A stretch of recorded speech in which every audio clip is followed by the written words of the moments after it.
Degree afternoon. And the first one is down for ball one. Scott's 4 starts have been terrific. 2-0 at 2.74 ERA. He's thrown 23 innings over those 4 starts. Started the season in the bullpen, but he's getting stronger now. He had 109 pitches in his last start, so he's right where he wants to be. Well, and to keep the electric Sean Figgins off the bases, great way to start. Eric Ibar will come up next. Well, we've tried to make the Angels feel at home with the day we've got right now. Yeah. 72 degrees, no wind, and sunny. All we need is smog, and it would be the Southern California specialty day today.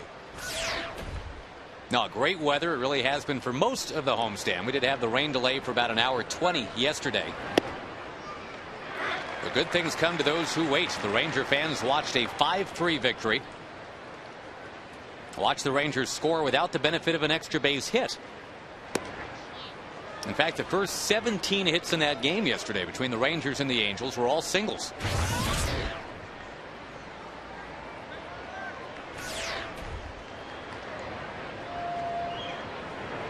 Of course, all the drama in that game really had very little to do with balls put in play.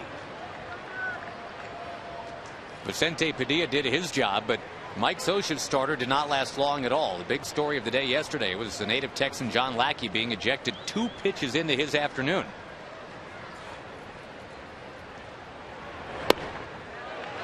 That one didn't miss by much to Ibar. Now, if you missed it from yesterday, John Lackey, who hadn't pitched all year, comes off the DL. First pitch is there. Second pitch is here. And then it's good night nurse.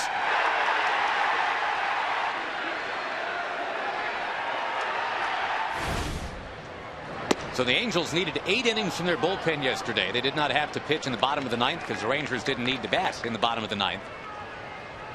Mike Scioscia really needs Jared Weaver to go 6 or 7 at least today. Yeah, I wouldn't be surprised if something happened to Weaver early in the game, that John Lackey might be the wrong man today. That ball's into right field. Ibar wipes out, coming around first. He just took a pratfall as he tried to cut it hard around the bag. That's a single he was missing from Friday night that would have given him the cycle. He's thinking double if he gets a chance. Unfortunately, he hit the bag. It wasn't going to be a double anyway. He was going to stop and go back. So no damage done. Well, what do you figure, Tag, is the fallout from what we were just talking about, John Lackey and all that yesterday? You know, I think the only fallout is how it affects the Angel bullpen. I don't think there's any fallout from the Angels as far as the way they view the Ranger hitters.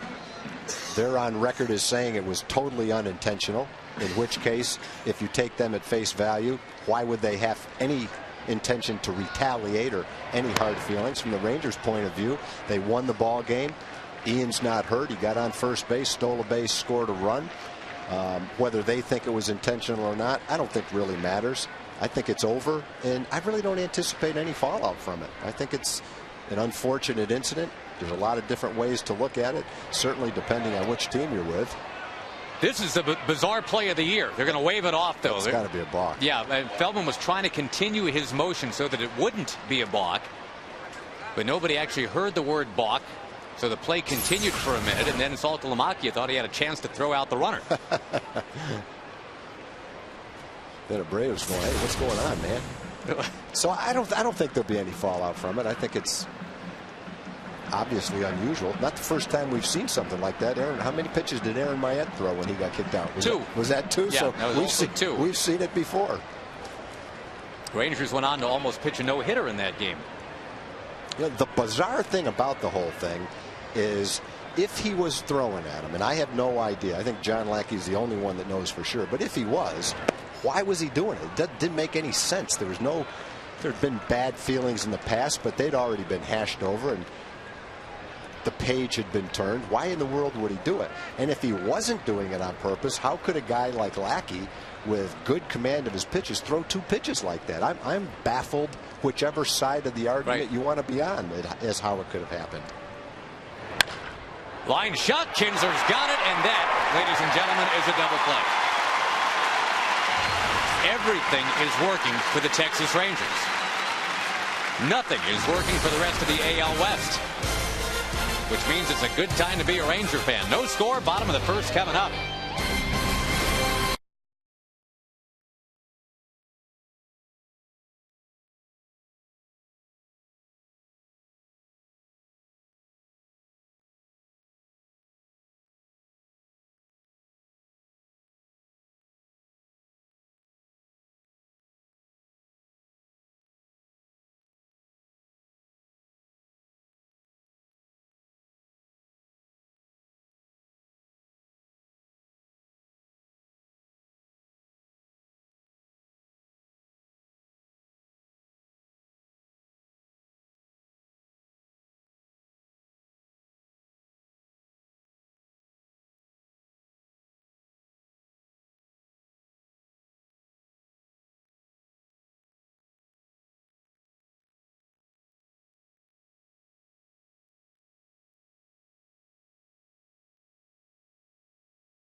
And when you've had the years we've had the last few years, you can cheer. Go for it. The Rangers have surged to 8 games over 500. They lead the West by 3.5. A scoreless game early here with the Angels. And Ron Washington's starting lineup for you, presented by Southwest Airlines. And Ian Kinsler does indeed lead it off. He's hoping to not get hit in the first inning. And we'll continue to talk about that fallout in just a moment. But it's Michael Young to follow Kinsler, and Michael has made himself right at home of late. Hamilton, Blaylock, and Cruz, Murphy, Davis, Saltalamacchia, and the 42-year-old shortstop is Omar Vizquel today, taking the place of the 20-year-old shortstop Elvis Andrus. Jared Weaver's got the 3rd best ERA in the American League. We'll scout him out completely. He's having a great season. He's in the top 5 in ERA. Not many walks, solid strikeouts. In fact, he's 3rd in ERA. Opponent's batting average is .203. Been in the big leagues now for several years. Came up in '06 and went 11-2 in 19 starts. He'd been a good, solid pitcher. Last year, he was 11-10. Year before, he was 13-7. And now he's already been in this game longer than yesterday's starting pitcher, John Lackey. There's a 3rd pitch thrown by Weaver, and it missed as well, 3-0. You know, the other perspective I guess we should mention quickly is Bob Davidson's perspective as the home plate umpire. And I can't find fault with him. You can say maybe he should have been warned, maybe he shouldn't have been warned, but if you're the home plate umpire, you know that Ian had hit a couple of home runs the night before. The first pitch from a guy with good control is completely behind him and near his head, and the next one drills him in the ribs. So from Bob Davidson's standpoint, obviously I have a little bit of a bias toward the Rangers, but I can't find fault with his decision. And you know, if you're the Angels and he wasn't thrown on purpose, hey, that's just extremely bad luck that 2 pitches could get away from a veteran pitcher like that back-to-back to start the game. Just a terrible coincidence if that's the case. Kinsler continues to draw credit where I think it's absolutely due. Every time he gets thrown at or behind or gets drilled in the ribs, he just kind of has that same look on his face, like, all right, dude, I'll just go to first, I guess, but why'd you do that? And if you take the view that it was intentional, and Lackey says, well, why would I do that? The bullpen's thin, I'm just coming back, why would I risk being thrown out of the game? You're pretty sure that if you drill someone in the ribs on the first pitch of the game, you're not going to get kicked out. And so he missed. Right. And then he tried again. If you take that side, he didn't get warned after the first pitch. He probably thought he had another shot at him. The umpire doesn't have to warn a pitcher before he kicks him out. And so if you believe he did it on purpose, then that's the way you would see it. The one thing I'm not buying, to be honest with you, Tag, is this thing that's now come up, I guess, the kind of conspiracy theory about the Marlon Byrd bulletin board material. There is one quote from Marlon about how John Lackey's going to have to bring his A game. I don't know why that would rattle the cage of a major league pitcher. No, I don't buy that either. I don't buy that. I don't even think that is poster board material. I mean, Lackey, I think when you come into this ballpark, number one, you know that you have to bring your A game against a team like the Rangers. So I mean, what's the shock about that? The other thing is, if that did bother John Lackey, why would he hit Ian Kinsler and not Marlon Byrd? Ian didn't say it. and Marlon was 5 batters away at that point, but 2-1 pitch, and Michael Young lays off, takes a strike. I get the notion of bulletin board material, and truth be told, yes, that quote was cut and pasted to Lackey's locker when the Angels got to town on Friday and circled with a red marker. But, and I know Lackey played football and watched football growing up in Abilene, but baseball isn't football. No, the best explanation for those things that I've seen are the coaches or the players say, if you need that to get motivated, then you're probably in the wrong. Uh-oh, Kinsler caught leaning and now caught off first base, picked off by Weaver. I mean, John Lackey has been a top pitcher for the Angels for 3, 4, 5 years.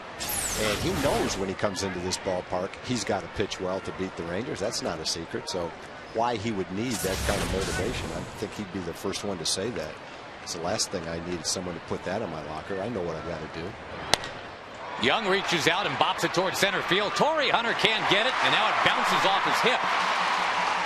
Michael Young just keeps hitting. He's very close to a .360 batting average now. That'll be 4th best in the league.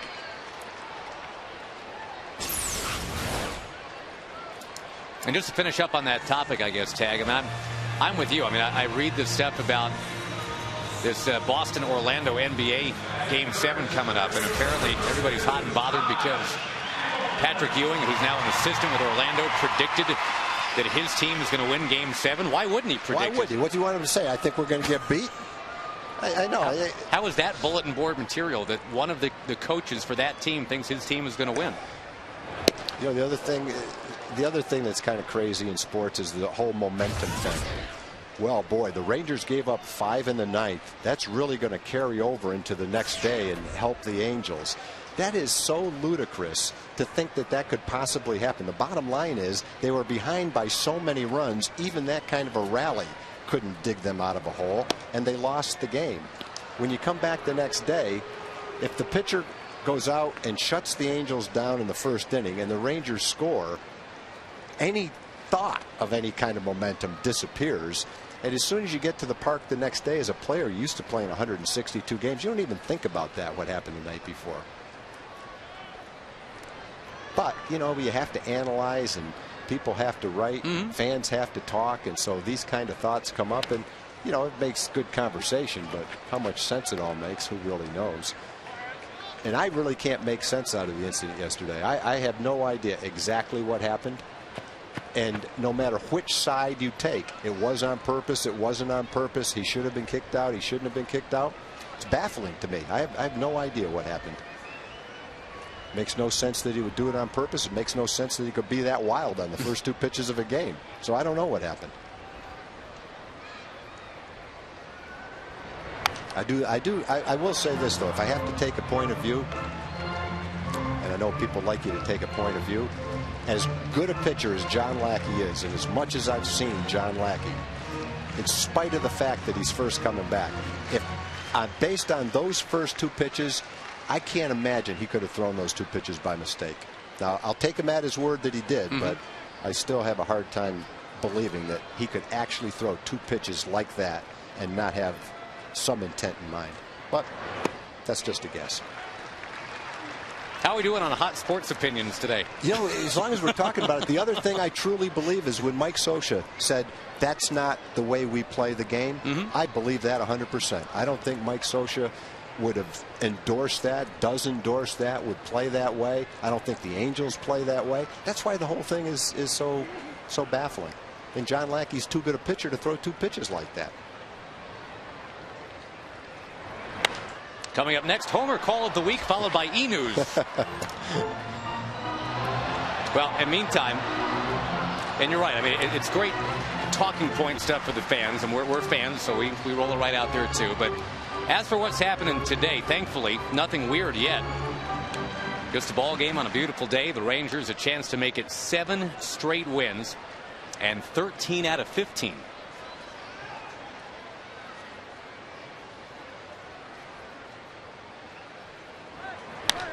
Hamilton golfs one towards center. Hunter took a couple steps in. Now he's going back. Impressive hang time from Hambone, but that is out number 2. In talking to the players, they'll say that the ball tends to carry to center field better in the daytime here than it does at night. And we'll see if that proves to be the case here in this ball game.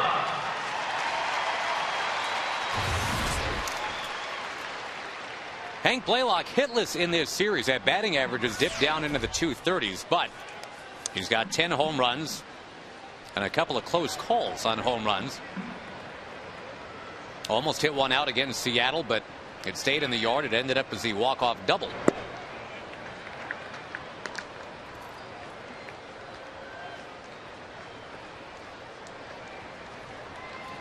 Yesterday's win didn't feature any kind of walk-off drama, but boy, it sure ended with a bang. A terrific defensive play yesterday. Kinsler to Davis.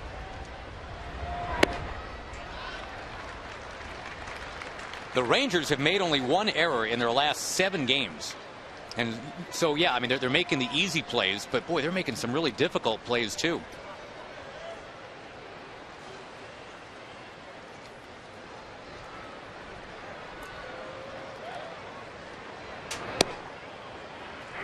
Outside corner to Blaylock.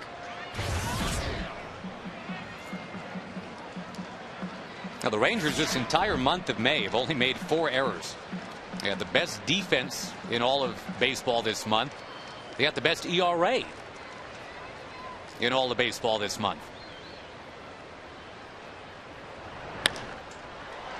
High pop fly from Blaylock over towards that Angel dugout and grabbed by Mathis to end the inning. Baseball's flying all around here, but no runs on the board. Zeros as we will play the second after this.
First inning, there's a happy fan in an Ian Kinsler jersey that got one. No scores. We go to the second inning, and we go to Jim Knox. All right, thank you, Josh. In Community Corner, Teddy, you got the C.J. Wilson chants going on. There's a reason for that. We got Robert Champagne. He's the director of the C.J. Wilson charity. And this all started, Robert, with your son a few years ago? Yes, the Rangers were at Cook Children's Hospital. My son was in the hospital at the time. My son has severe hemophilia, and the Rangers were in there meeting all the kids, and C.J. actually bent over, gave my son a hug, and it really lifted my son's spirits. So I wrote C.J. a letter and thanked him. Him and I started corresponding, developed a friendship. That friendship has turned into this cause. Well, that's excellent. You got a big charity event coming up soon in Fort Worth, right? Correct. It's on May 28th. It's a Metallica Guitar Hero tournament. Doors open at 5. Gaming starts at 6, and all the money we raise will go to the Texas Hemophilia Camp, which is down in Meridian, Texas. Well, that is wonderful. Appreciate it, and we'll let you get back and join the game. Thank you, guys. I think they're going to keep this up the entire game, Josh. I think so. No, CJ is really committed to that whole operation. Thanks, Jim. Appreciate it.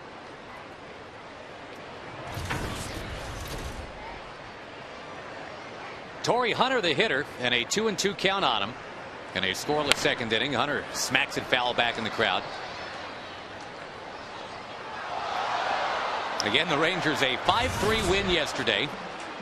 And I tell you, Tag, with Padilla's pitch count at 82 through 4 innings yesterday, and Chris Benson warming up in the bullpen, I didn't think there was a shot possible that he could go 8 innings yesterday. There's Torrey Hunter taking a strike, and down he goes. No, and that's why, for that reason, and for the fact that Frankie wasn't available late in the game, and you want your starter to go deep, I thought that was a terrific start for Padilla. The way that he came back the last 4 innings of that game to pitch 8 innings shows that he's got a lot of moxie, and he doesn't have to throw 96 miles an hour to be a very effective big league pitcher.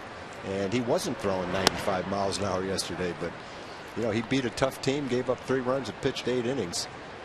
And after the start that he had with all the pitches he threw, that was a very impressive start for him. I think he had to win a lot of respect. Not that he had to among his teammates, but when they see an outing like that, it just adds to the respect that they have for a player or a pitcher. Only 33 pitches needed over his last 4 innings, after he needed 82 pitches to get through the first 4 innings.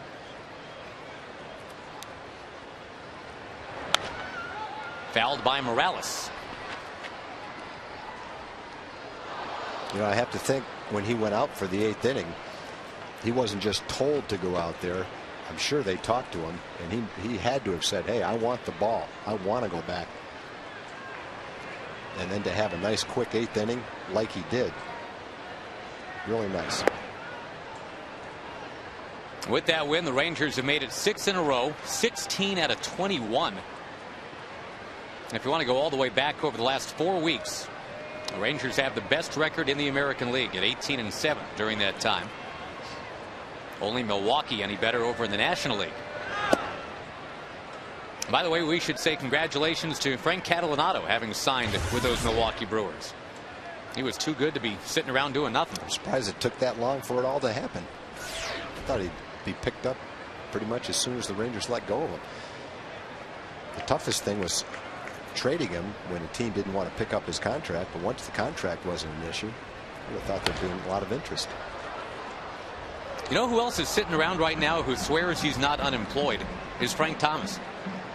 Barry Bonds. Well, and Barry Bonds too. But I forgot all about Frank Thomas. Frank Thomas is back in the Chicago area watching his son play high school ball, but apparently those that have seen him lately say he's in great shape, telling people he's ready for somebody to give him a chance again. Another foul ball from Morales. Well, it's got to be someone in the American League because he's strictly a DH at this stage. It would have to be a team that didn't have a DH. Not out of the question, I would guess.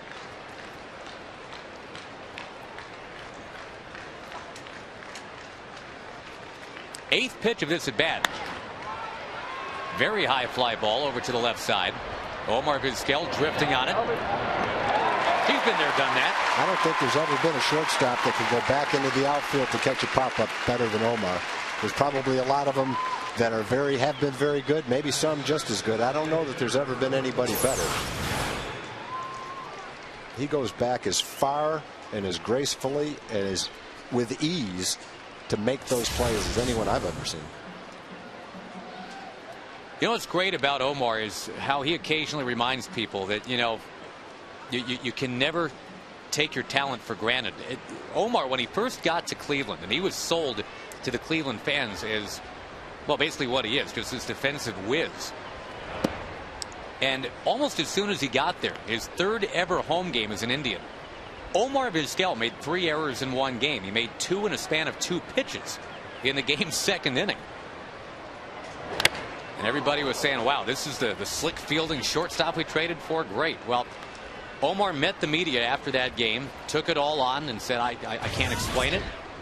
It was terrible. I apologize. I don't know what happened, and all I can say is I don't think it'll ever happen again. I'm pretty sure you'll never see it again. And nobody's ever seen anything close to that from Omar ever again. But the point is, great players can have bad innings, bad days, even bad weeks.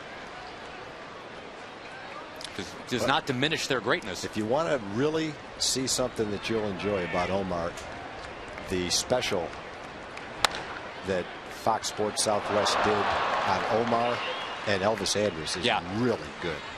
That'll be aired in a few weeks, I believe. We'll check our local listings for that. I got an advance copy and watched it yesterday, and it was great. That goes as a base hit off the glove of Michael Young. Mike Napoli reaching. Omar's one of those people, when you watch, you don't have to watch the tape if you're around the team to realize this, but in just a short period of time, you find yourself thinking, man, I wish he was my next door neighbor. I wish I knew him better, because he's got that kind of positive energy that just it makes you feel good just when you see him or when you're around him. And that's pretty rare. Not many people have that. He's the Venezuelan Rex Hudler.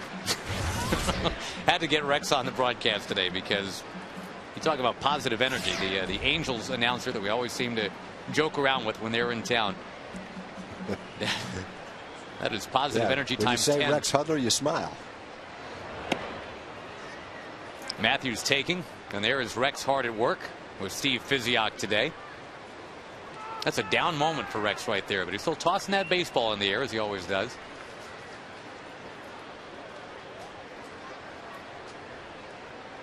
The Wonder Dog.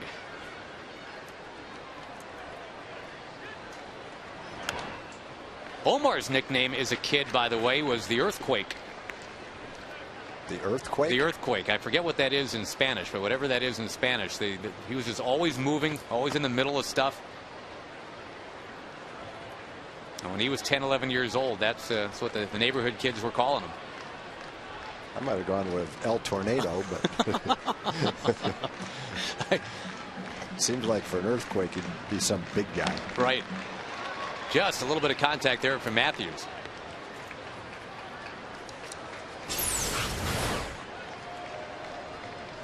That's the curveball that's making really good progress for Scott.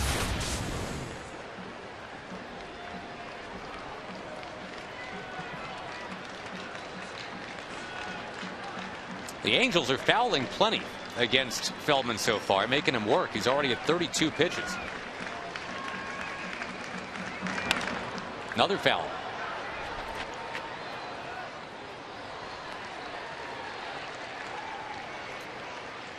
Feldman last time out 6 1/3 against Seattle. Only 4 hits allowed, just 1 run.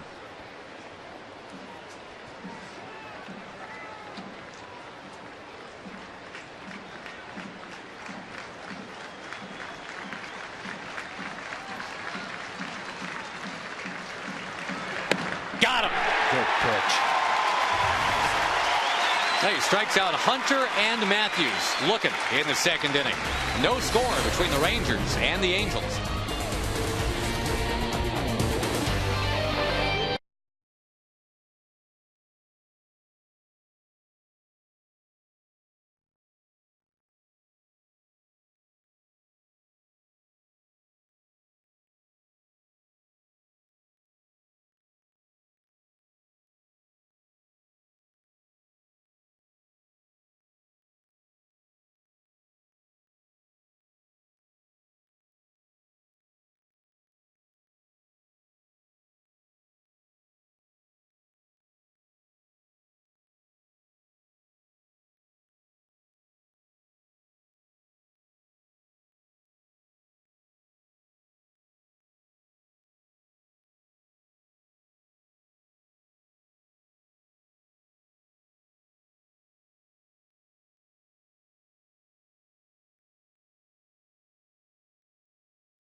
Folks, stay tuned for today's Dodge Grab Life feature. We will hear from Kevin Millwood, who's getting ready like the rest of his teammates for the big charity triple play event tonight at the Anatole down in Dallas.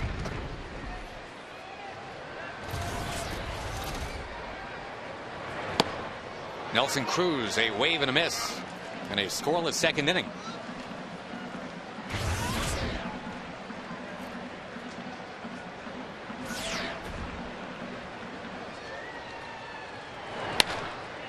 Solidly to third, and there's Sean Figgins getting up and throwing out Nelson Cruz. A great play.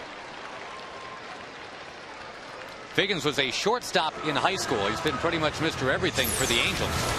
We've seen him play everything except catcher and first base and pitcher. He's got a nice home at third. Yeah, when you first saw Figgins come up to the big leagues, it wouldn't have appeared that third base would be the position that he would settle on. You might think second base, you might think center field. He could play everywhere because he's got a great arm and a lot of speed.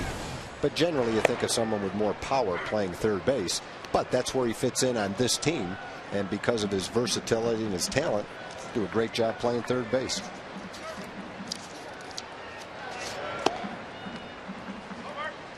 David Murphy taking outside.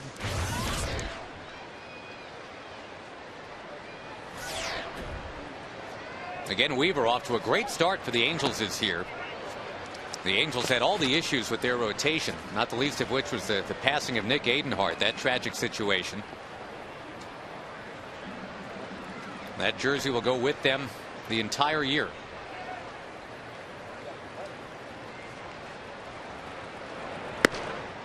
Rip and a miss, and down goes Murphy. You know, a guy that was very close to Adenhart is now in the Rangers bullpen. Darren O'Day kind of came up along with Adenhart. They were minor league teammates for a while.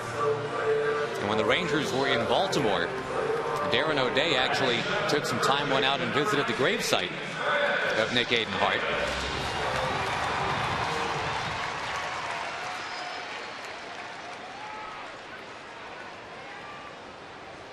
Just an unspeakably tough thing for a lot of people, as you can only imagine. Now, the Angels have navigated that situation, all the injuries. They've got Santana coming back now. Lackey, in theory, is back now. Kelvin Escobar maybe in a month or so. Well, there's no team in baseball, with the exception of maybe the Red Sox, who have the depth in the starting rotation that the Angels have. Davis jammed. Weaver to the bag. Nice, quick, easy inning for him. So the Feldman versus Weaver battle, putting zeros on the board at the end of two.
Baseball brought to you by your Texas Dodge dealers. Grab life. Visit your Texas Dodge dealer today.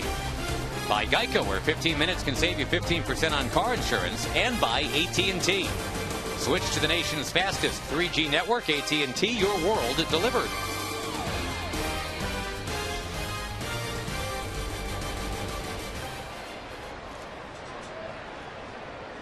Scott Feldman and Jared Weaver up against each other mound-wise today. Two laid-back California guys.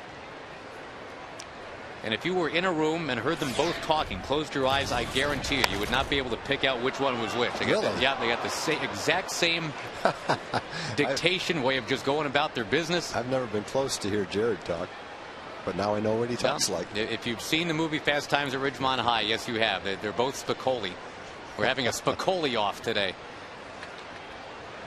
Catch a tasty wave, and we got a great day for it too. Spicoli would have loved this day today.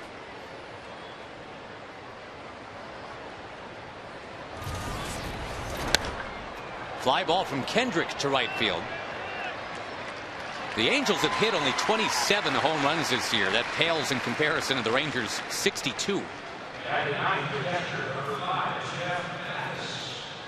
Well, the Rangers out in front by a good 8 in that department. Nobody else in baseball has hit even 55. The Rangers have 62. But what was nice about yesterday, Tag, the Rangers did not need a home run. In fact, they didn't even double until their last at bat. Still found a way to win 5-3.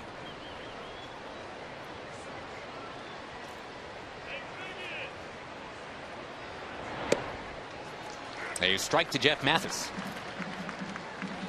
It's fun to look through the standings. One thing you can notice, the Milwaukee Brewers are almost a mirror image of the Rangers.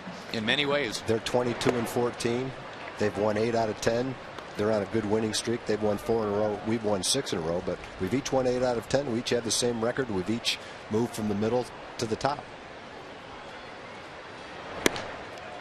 Both teams have employed Doug Melvin as a general manager. But it goes to show you what can happen when if you can get hot and put together a good 2-week stretch. You can make up a lot of ground, especially if you're playing the team that's ahead of you.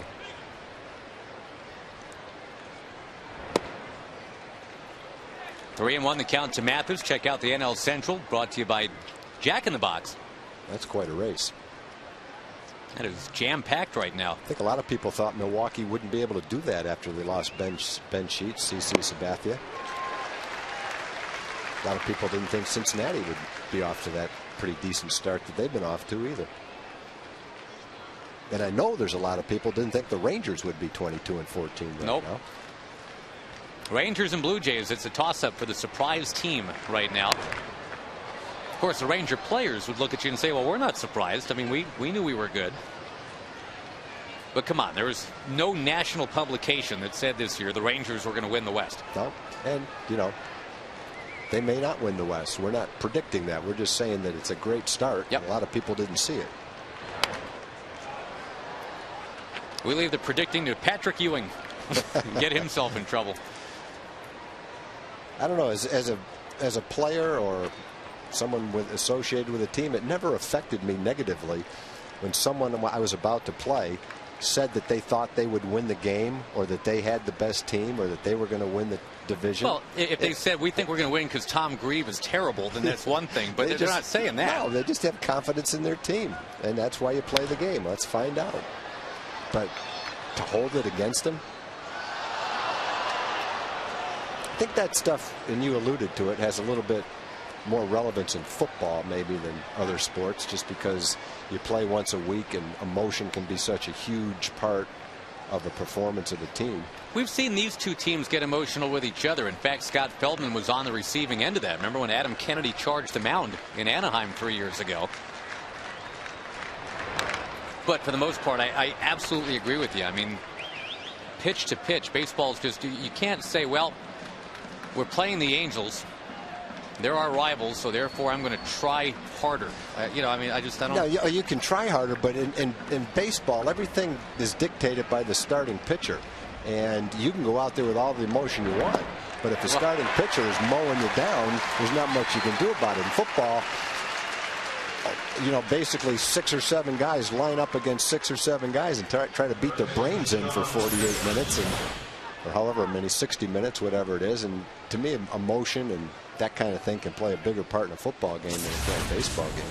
I think sometimes emotion can hurt you in a baseball game. Mathis becomes the 3rd strikeout victim. That was a long at bat. Feldman finally winning out. Now he'll face Figgins. And pour in a strike. Hey, Tag, before I forget, I got to say thanks to Catherine and Hannah Morrison from Amarillo. I got a very cool, and I know you did too, pillowcase from them. We also got a great picture of the sewing machine that made the pillowcases. Jim Knox got one. Very nice. Really, really well done, ladies. Thank you.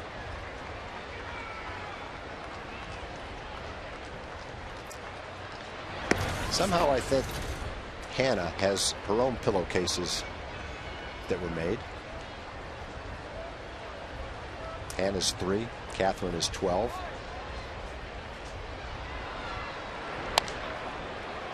Ian Kinsler fielding it cleanly and throwing out Sean Figgins to keep his game scoreless on to the bottom of the 3rd. Rangers in search of a 7th win in a row.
Rangers and Angels are scoreless.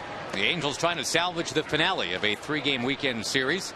It's been a very interesting series so far. The Rangers have won by a couple of runs a couple of times. 10-8 and 5-3. Saltalamacchia powers one foul. Goodness.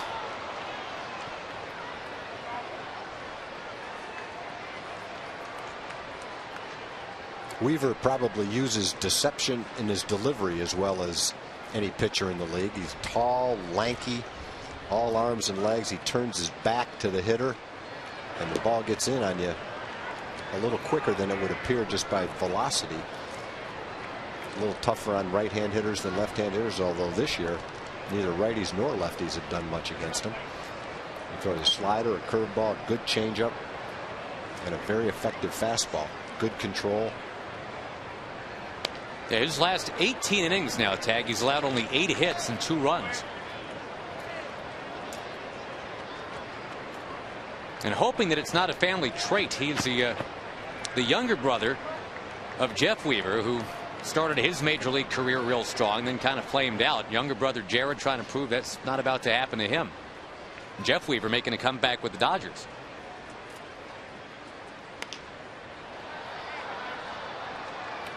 Jared actually displaced his older brother Jeff in the Angels rotation a couple summers ago. Made for some awkward moments around the dinner table maybe in October and November.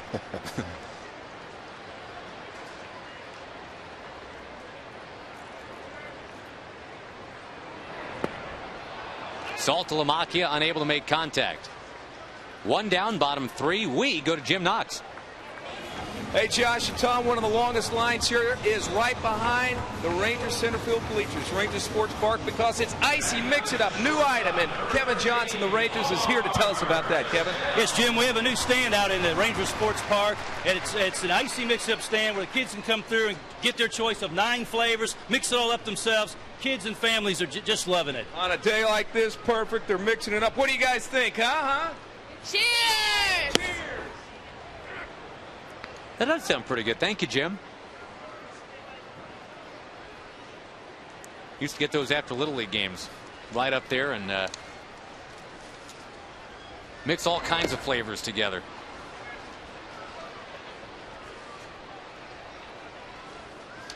Two strikes to Vizquel. And thanks, by the way, to all the emailers who have reminded me what the Spanish word for earthquake is. Terremoto. Omar was El Terremoto back when he was a kid.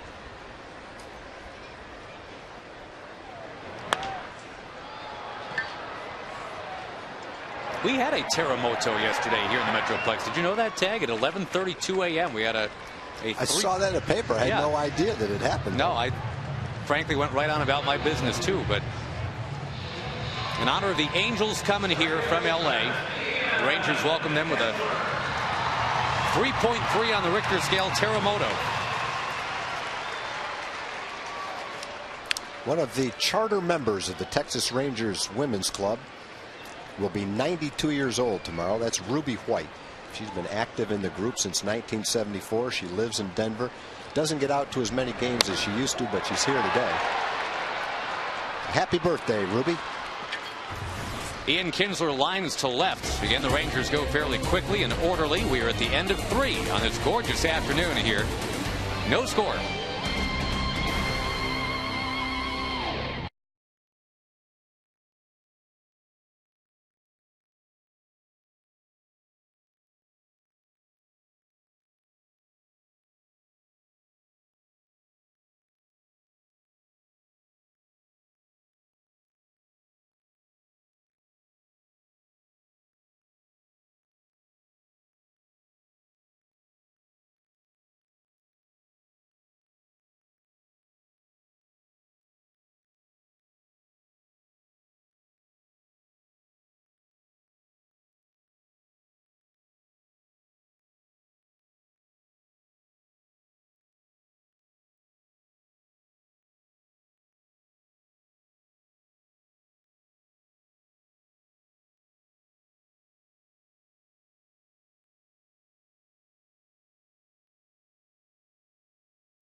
Time for our Aflac trivia question. Name the only 3 players in Big League history with 20 homers and 20 steals in at least 8 seasons.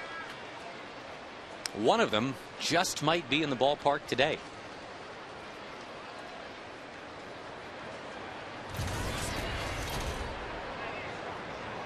Ibar and Abreu to get things going for the Angels. Feldman deals a strike. Eric Ibar has been talked about for a couple years now, tagged by some scouts as kind of a next generation Gary Templeton. Infielder with exceptional arm strength and range. Runs the bases real well. Between Ibar and his Taurus, they've got some guys absolutely they can mix and match that'll do a nice job for them. That's for sure.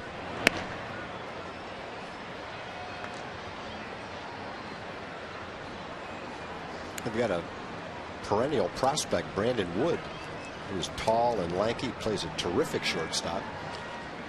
And the fact that these kids have played so well, it's kind of kept Brandon in the minor leagues.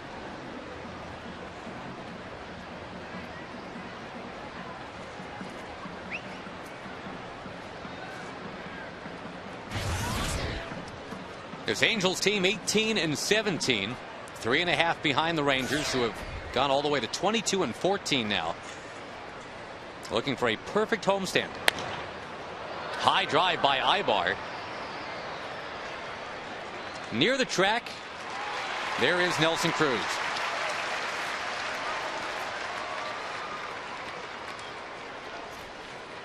Now Bobby Abreu coming up.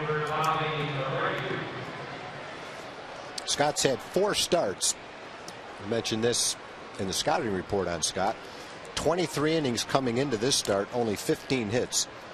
Only 6 walks. Opponents were hitting 183 against Scott coming into this game as a starter. Through 79 and 77 pitches his first 2 starts. Then he was bumped up to 89, and then in his last start he threw 109. After starting in relief, he's built up his arm strength to where he can go as long as Ron Washington wants to. Don't really have to have a special pitch count for him. Good fastball, good sinking fastball. Tough to throw on by Abreu.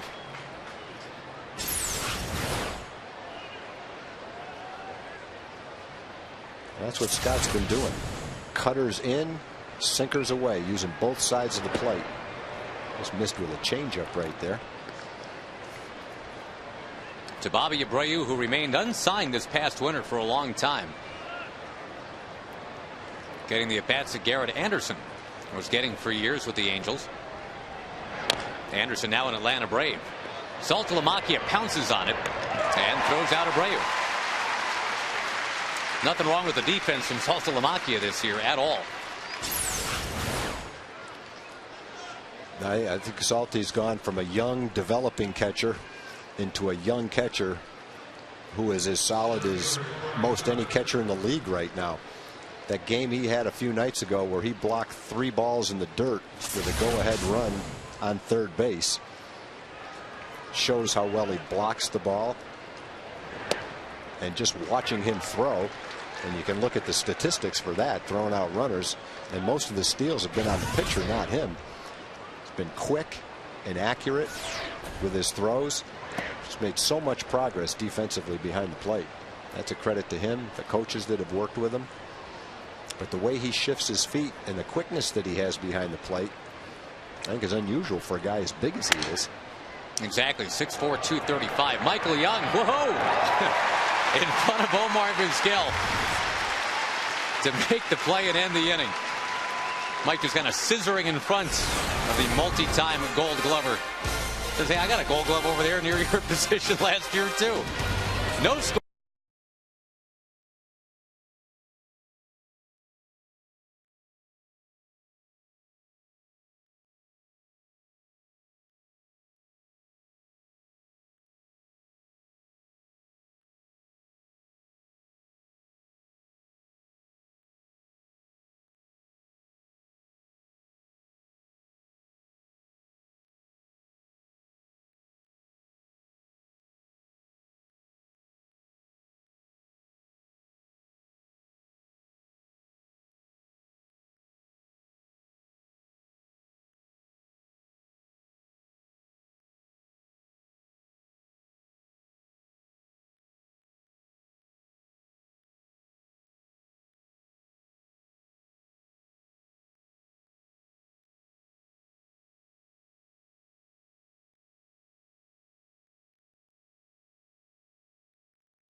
Back to our Aflac trivia question. Aflac! We showed it to you in the top of the 4th. 3 players in big league history with 20 homers, 20 steals, and 8 seasons, at least 8 seasons. Bonzes, and then one Abreu. A 300 hitter lifetime, and Michael Young, same thing. There were actually 3 players in the American League that came into this year with exactly a 300 batting average, right on the button. Those are 2 of them, Abreu and Young. Michael lines to short. The other guy that we weren't able to show you in that split screen is now about to bat for the Rangers, Josh Hamilton. Hamilton, Young, and Abreu exactly .3 for their careers coming in to start 09. Only Abreu has gotten down slightly because he's 0 for 2 today. He's now a career .299 7 or 8 hitter. Michael Young's lifetime average is above 300 now because he's hit .350 for this year. And hopefully Josh Hamilton can scoot back up there too. He's fallen a bit below now. Well, Michael said many times in the offseason that he wanted to have his best year this year and felt like that was a possibility. And I don't think that Michael has ever swung the bat better as a Ranger than he has the last few weeks. He's got his average up to 360. And as we mentioned in the game a couple of nights ago, very few players in the league have hit more line drives that have been caught than Michael has. And not only is he getting his hits, but a lot of the outs that he's making have been well hit as well. Couldn't have hit that one harder to Ibar a moment ago.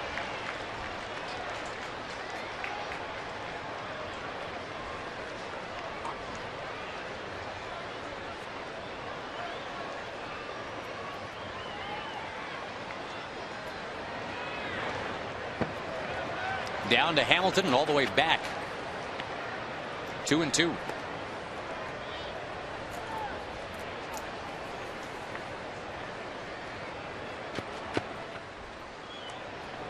I'll check some scores for you in just a moment. There's a pitcher's duel going on at Yankee Stadium, of all places, today, between the Yankees and Minnesota.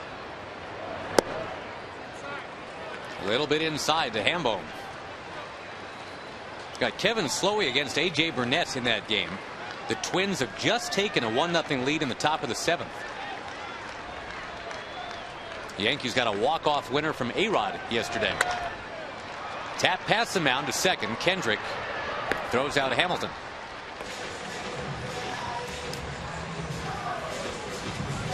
Tigers just got a 3-run homer from Curtis Granderson, his 10th of the year already. Tigers 11, Oakland 7 in the 5th.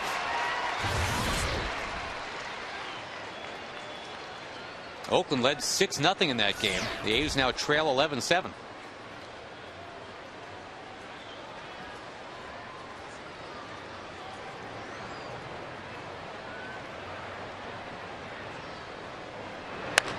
Blaylock pounds it on the ground. Kendrick's got it from the grass, throws him out. The Rangers down in order again. Another quick inning for Weaver. Scoreless at the end of 4.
Ford is the best in Texas. By Aflac, we've got you under our wing, and by Corona, official sponsor of the timeout.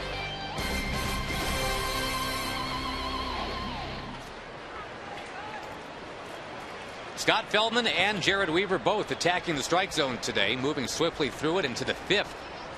No runs on 2 hits for the Angels, no runs on 1 Michael Young base hit for the Rangers. Boy, just an explosion of strikes from both these guys today.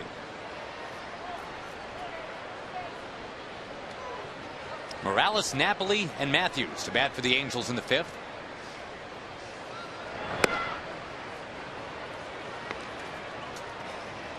Last year, the Angels with a franchise record 100 wins. They were the only team in baseball to get to 100 a year ago.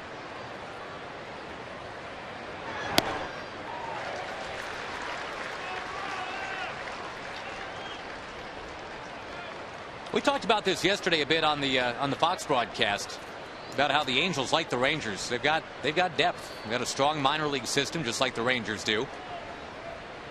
Morales, a product of that.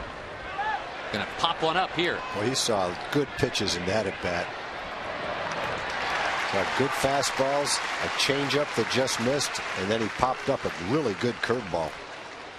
So Morales is out. Napoli comes up. We go to Jim Knox. Thank you, Josh. It is racetrack. Kids take the field day, and guess what? This is Abby. She got to take the field. She was over there at second base, and when Ian Kinsler took the field, he signed the ball. And what did he say to you, Abby? He said, hello, how are you doing today? And I said, good, how are you? And then he said, good, and then I said, I wish him good luck. And so far, you know, he's having a pretty good game. Everything's going accordingly. Well, that is great. She got the ball autographed, and she went on her way. Now, this is Jim Cochran with the Texas Rangers. How are they able to get on the field on racetrack? Kids take the field day, Jim? Well, Rangers captain makes appearances throughout the Metroplex at racetrack locations throughout the summer. And the next appearance will be at the racetrack this Thursday in Azle, Thursday evening.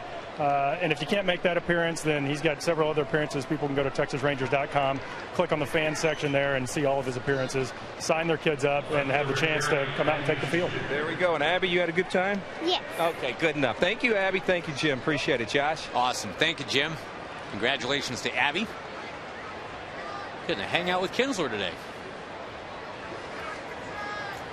The base hit by Napoli makes him 2 for 2. And boy, he just continues to wear out the Rangers. He was doing that all last year as well. Scott had retired 8 straight batters since Napoli singled in the second inning. Matthews lines it to left. Murphy's got it. Got that ball in on his fist. Little soft line drive.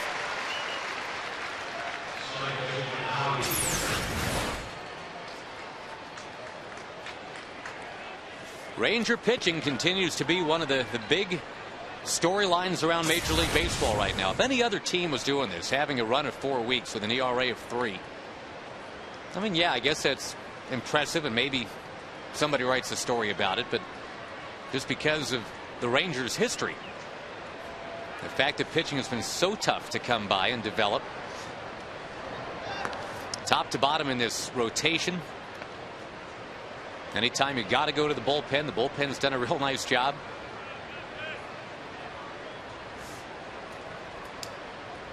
Last time the Rangers had an ERA this low for an entire month, you got to go back to 1993.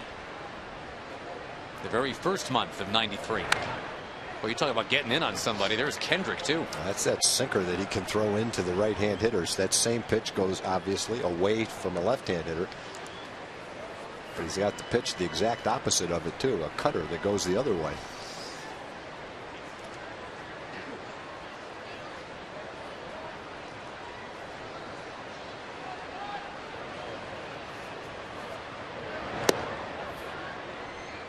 Ball and a strike to count to Kendrick.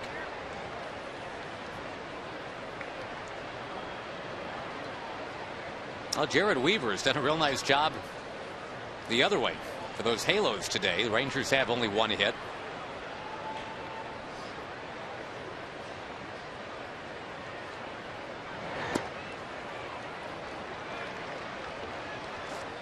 Twins have grown their lead to 2-0 in New York now. That game in the top of the 7th. The Blue Jays have a 6-2 lead on Chicago in the 8th inning. And the Rays lead the Indians 6-3 in the 4th.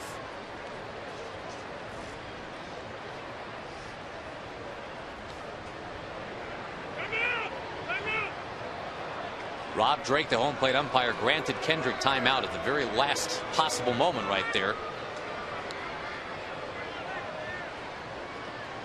Baltimore's got a 3-1 lead in Kansas City today. That game's at the end of 3. And the Royals had that real nice start, and they're fading a bit now.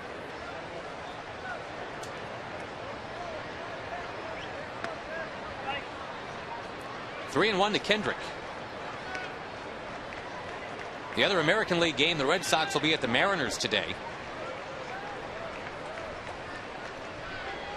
One National League game already postponed because of rain. That's the Diamondbacks at Atlanta.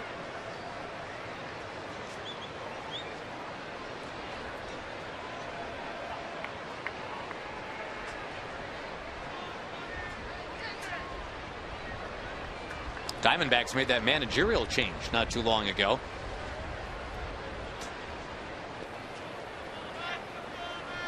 A.J. Hinch now in charge. No managerial experience at all, and they put him in charge of the whole thing. Runner goes. That's ball 4. First walk of the game allowed by Feldman. So it'll be 2 on 2 out for Mathis. And folks, a reminder about the all-you-can-eat seating at every Ranger game this year. Get an upper home run porch ticket plus all-you-can-eat of some ballpark favorites for only $34 for most games, $25 for some other ones on Friday nights. Some restrictions do apply. Sponsored by 1310 The Ticket. Log on to TexasRangers.com for more details.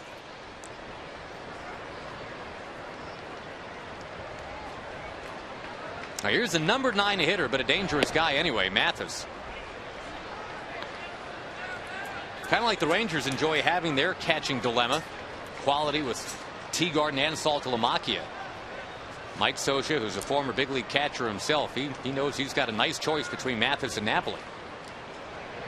And one thing he's done is he's getting them both in the lineup at the same time. Napoli's hitting so well, he's the DH. They carried 3 catchers to protect against, I guess, playing 2 catchers at the same time until John Lackey came back. And then the bullpen, who normally has, the bullpen normally has 6 guys in it, now has 7 because of the way they've been used extensively recently. But in spite of the fact there's only 2 catchers now, both of them are still in the lineup, not deterring Mike Scioscia from using them both. There's a strike hammered in there, 2-1.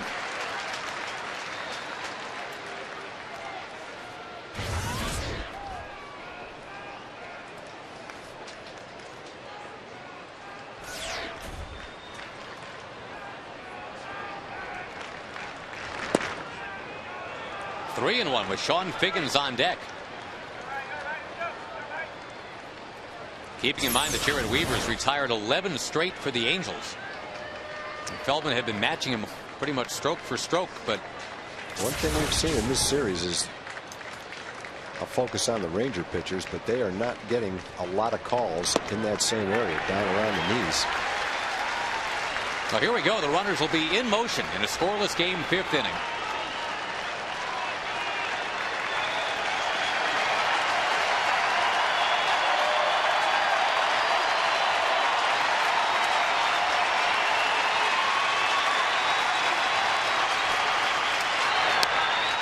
To right field, it is foul.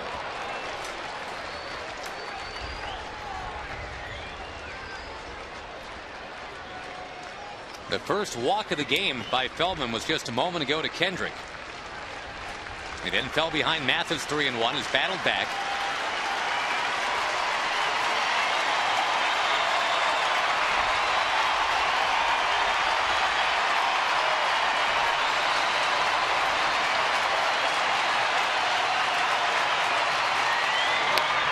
Again, fouled to right. Couldn't get around on the fastball.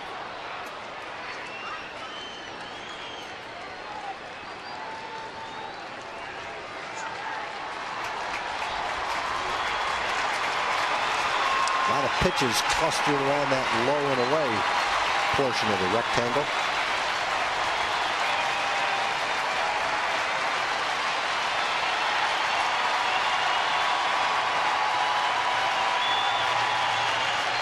Runners go. Bouncing ball to short. Omar Vizquel to Davis. Inning over.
Pitchers today, Weaver against Feldman, no score, bottom 5, and since it's all about pitching, ladies and gentlemen, Steve Busby is now in the booth with us, and no better time to get you here talking about what you see. Weaver has retired 11 in a row.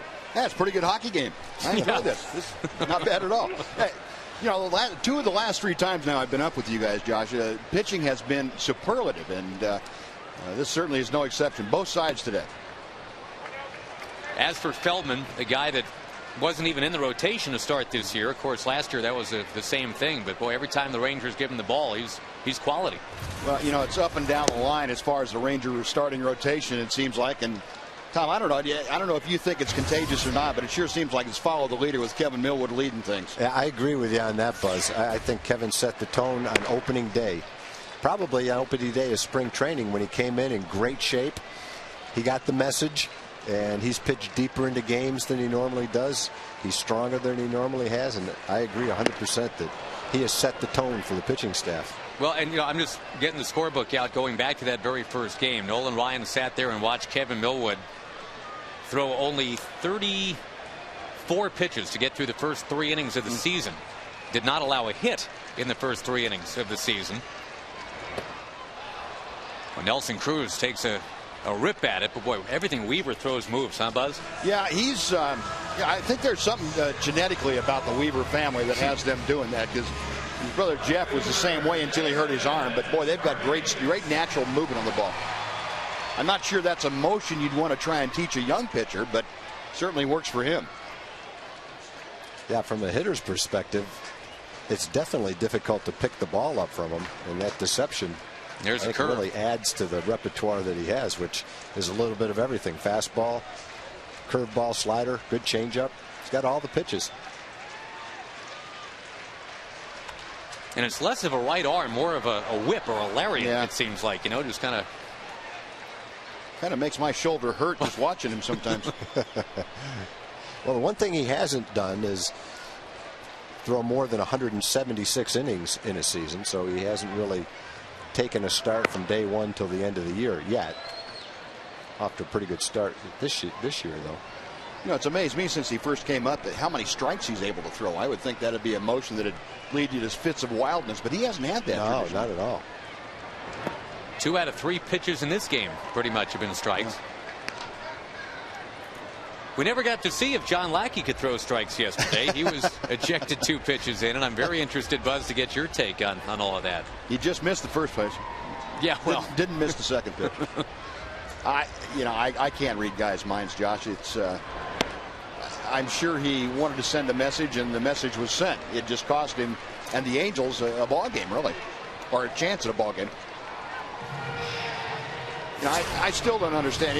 There are a lot of ways to send messages, and I can't believe John Lackey's control, even on his worst day, was this bad.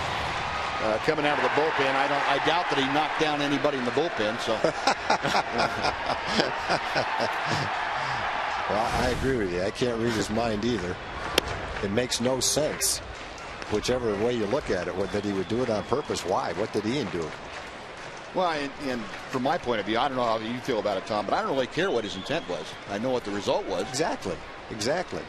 You know, when you throw one behind a guy near his head and then drill him on the next pitch, and you weren't intending it, well, you just had some bad luck and some bad control at the wrong time, and the umpire got you for it. You're right. I agree with that.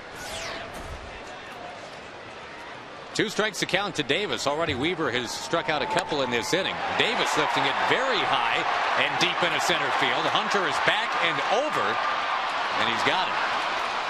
Ending a very brief visit with Steve Busby. Thanks, Buzz. Thank you. Appreciate it, guys. And pitching has kept your visits very short, Buzz. No score at the end of 5.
Insurance. It's not just how you're covered, it's how you're treated.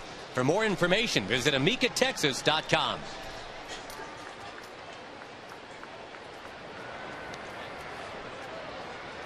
Beautiful day for a pitcher's duel here in Arlington. We've got that. 0-0 in the 6th inning, and Scott Feldman to Sean Figgins, the top of the order. And 0-0 in the 6th. I'd suggest to you, Tag, this is a very important guy to get, because once Figgins gets to first base, he is looking to steal second base. That's official. Young in on the grass at third. Figgins is spun out of there.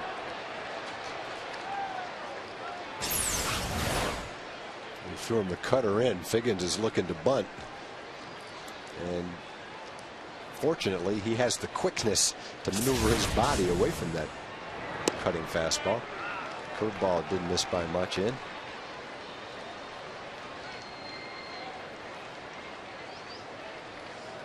The stadium is really filled up. Must have been a huge walk up today. I would think a very big walk up sale today. When the game started, the upper deck wasn't nearly as filled as it is right now. There's got to be close to over 40,000 people here today. Beautiful day for a game. Told that people are still filing in the 6th inning here. Figgins to right field. Nelly Cruz can't get it. It's down in front of him. And the fans are kind of getting on Nelly. I'm not sure if he just had that one disappear on him for a minute or what happened out there. But anyway, let's quickly go to Rick Renner. Hey, Josh, you know, it's interesting. Elvis Andrus not in the lineup today. No reason why we can't talk about him. We want you to log on and sound off in today's Twitter question. Go to twitter.com, FS Southwest. We want to know, what do you think Elvis has a better chance of winning, a Gold Glove or Rookie of the Year? I say both. Back over to you. All right, Rick, thank you very much. The Twitter topics continue to fly around. And hopefully for the Rangers, Sean Figgins won't be having designs on flying around right now. He absolutely can do that as the all-time leading base stealer in the history of the franchise.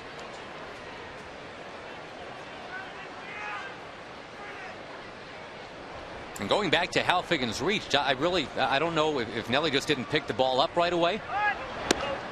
Well, Nelly frequently puts his glove up over his head, and I think a lot of times he does it to try to make the base runner feel like he's going to catch the ball and maybe keep him from taking an extra base. Doesn't do much good with nobody on base if that's in fact what he was doing. The sun doesn't usually bother the right fielder on that kind of a line drive, but I would agree with you that it didn't look like he picked the ball up, because I think if he had gotten a real good jump that he had a chance maybe to shoestring the catch. Figgins doesn't know where the ball is. And he's got time to get back now, but yeah, Omar Vizquel and Ian Kinsler had him duped out there a couple times. Take you back to the Figgins at bat. There's putting his glove up. I'm not sure why. He's got sunglasses on, and then stops, and the ball doesn't really bounce that far in front of him. Again, I don't know if he couldn't pick the ball up or not. There's a lot of white shirts in the stands. Maybe the ball went through the stands. You know, in Nelly's defense, my first reaction was just that he just didn't pick the ball up or lost it while it was in the air. Otherwise, I think he might have kept coming and tried to shoestring it.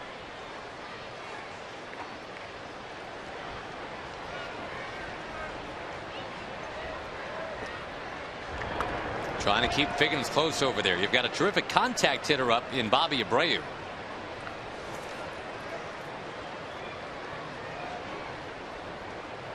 Tag, by the way, a storyline we got to keep our eyes on. Young Clayton Kershaw out of Highland Park got a no-hitter going into the 8th inning at Florida today. Can you tell how many pitches he's got? Yeah, 108 already. That's going to be borderline right there. He's through 7 innings. Former Ranger John Karanka got the start for the Fish today. It's 8-0 Dodgers as they're about to play the bottom of the 8th. It's going to be a tough call for Joe Torre if he gets through the 8th and he's at like 125 pitches. Do you let the youngster go out there and throw 130, 135 pitches? Guess we'll find out. Joe Torre's probably hoping for a single so he doesn't have to make that call. Yeah, I mean, if it's like a 1-0 game, you can pinch hit for him and it makes sense. But it's 8-0. Yeah, that's a tough call right there. I got to think that if he didn't have a no-hitter, he'd be out of there after 108 pitches. I don't know how many times this year he's thrown 108 pitches in the game. The other way to look at it is take him out right now and don't let it get that close.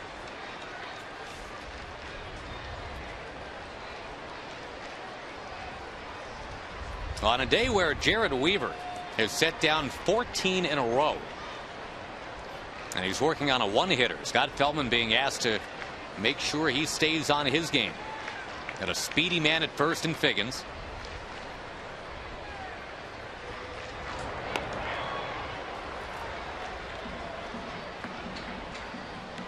Abreu lined in to a double play in the first inning.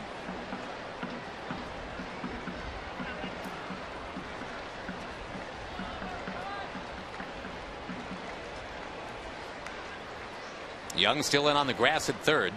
Figgins not going. That ball popped into the crowd, and boy, as you said, Tag, this crowd just keeps growing and growing. This is the original forecast for today's attendance was something like 27,000. It is looking like now about 37,000. Yeah, if that's the case, we had, I think, a walk-up of 9,000 the other day. I bet you the walk-up today is 10 or 12,000 by the looks of it. It's perfect weather. The first place team There's no seats down below, no seats in the second level, a few seats in the home run porch, and a few seats at the top of the upper deck.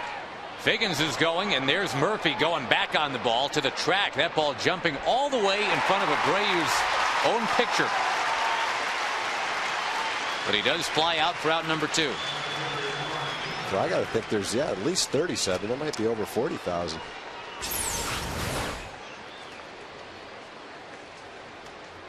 That high fastball, and Abreu, who is still homerless for the year, gave that one a pretty good ride. Yeah, Abreu and Gary Matthews together have batted over 200 times and haven't hit a home run. That's shocking. Torrey Hunter has hit a third of the home runs for these Angels, 9 out of 27, and he comes to the plate right now. Well, that's one of the reasons I think the Angels are anticipating with joy the return of Vladimir Guerrero, is to get a power guy in the middle of their lineup. They've been scoring enough runs, and with their starting pitching, they've been playing great. But that big bopper in the middle of the lineup, I'm sure, would be welcome sight. There he is. Welcome sight for the Rangers is playing them 3 times without him in the lineup. Right. Best thing you can see if you're a Ranger fan is that guy with a windbreaker on. I hope you get back, but just not for us.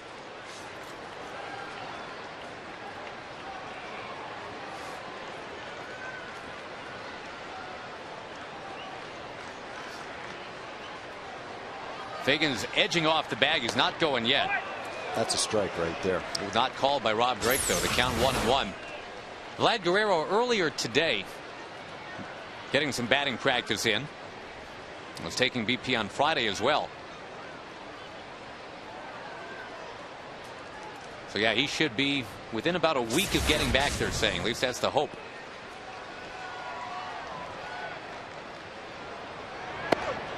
Inside to Hunter, 2-1. 97 pitches for Scott right now. There's that second pitch that was called a ball that was not even close to being a ball. That ball is it's almost in the center of the plate. Was called a ball. And instead of 1-2, it's 2-1 to a dangerous hitter. Now it's 2-2.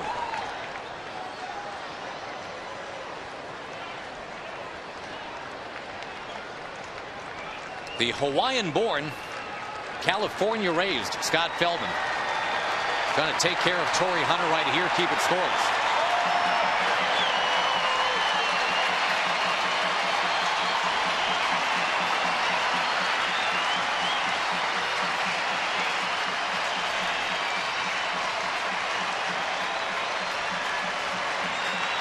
Figgins goes. Saltalamacchia throws. It's not in time, and the count 3-2 to Hunter.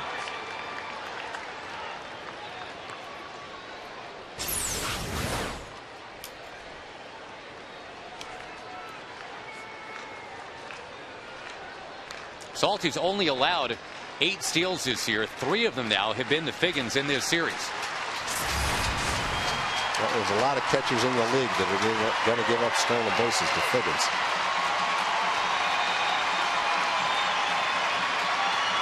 Now he's going to third, and it's a walk to Hunter.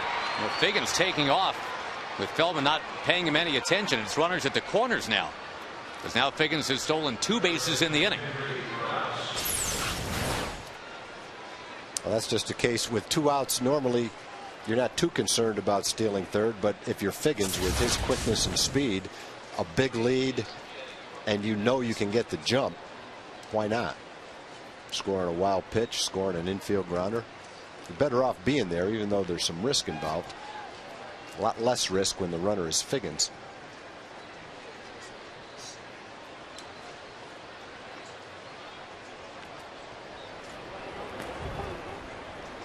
With Jennings getting ready in the bullpen. It'll be Feldman against Morales, and Morales a couple of lengthy at bats today, but he was induced to pop out both times.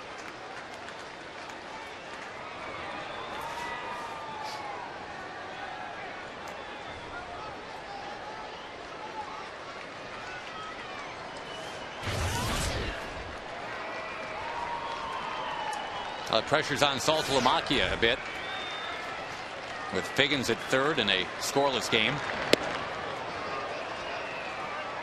Anything down, Salty's got to block it. But as we've talked about a lot, Saltalamacchia has been outstanding at that this year. Check out the last pitch to Morales. Almost hit him.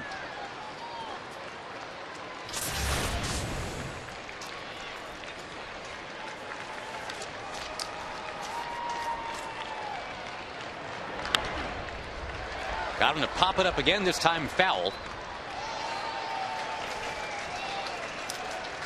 This could be one of those rare days of 2009, Tag, where the Rangers starter does not last longer than the opponent's starter. Weaver has really not had to use that many pitches yet. Feldman has. He's up over 100. Yeah, Weaver had a long first inning, 20 pitches or a little over 20 pitches, but since that time his innings have gone quickly. No base runners. Little cue shot foul right there, and now Feldman's got it to 1-2.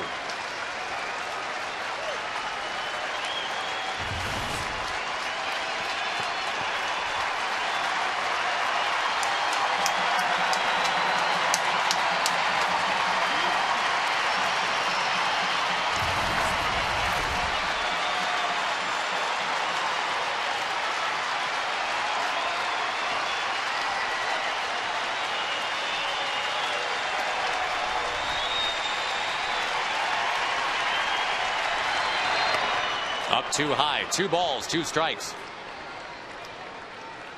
The guy that's been on base the most in this series is on deck, Mike Napoli.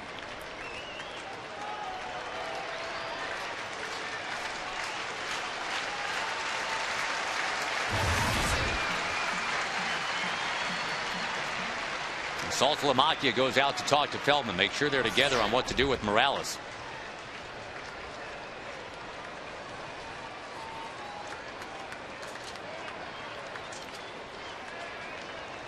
Morales, a guy that in the minors hit around 340.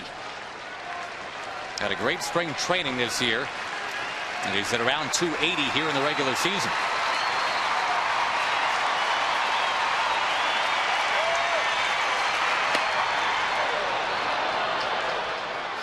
Another full count, and Torrey Hunter will be on the move from first.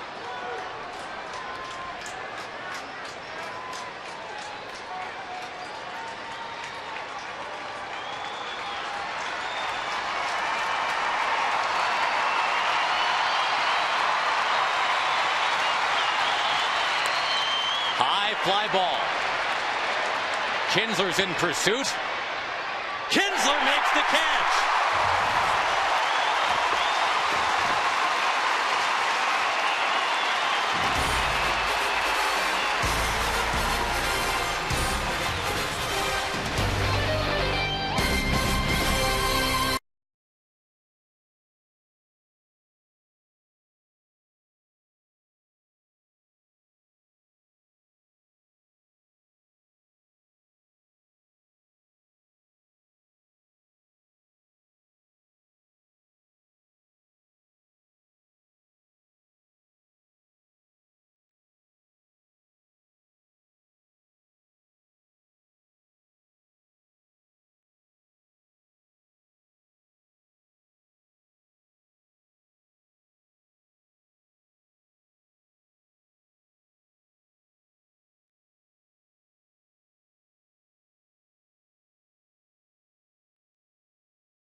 Slam Inning is brought to you by Sonic, and the jackpot worth $100 today.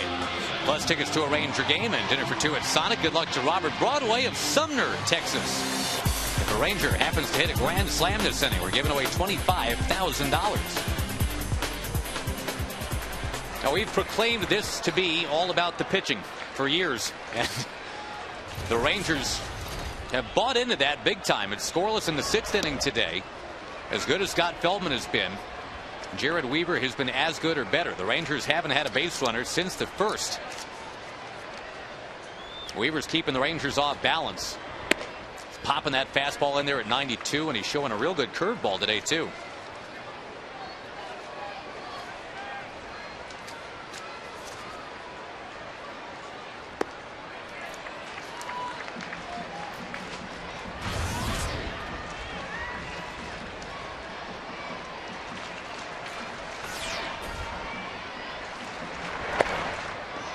This series began with a 10-8 Ranger win, and the Rangers hit 4 home runs. But over the last 2 days, Tag, we're talking about 15, almost 16 innings of baseball. We've seen 1 double. Other than that, all singles for 16 innings, both teams. Back-to-back changeups, 2-1 and 3-1. And anytime a pitcher can throw something other than a fastball anytime he wants, anytime in the count, you're going to have a game like this where the offense is having a hard time scoring.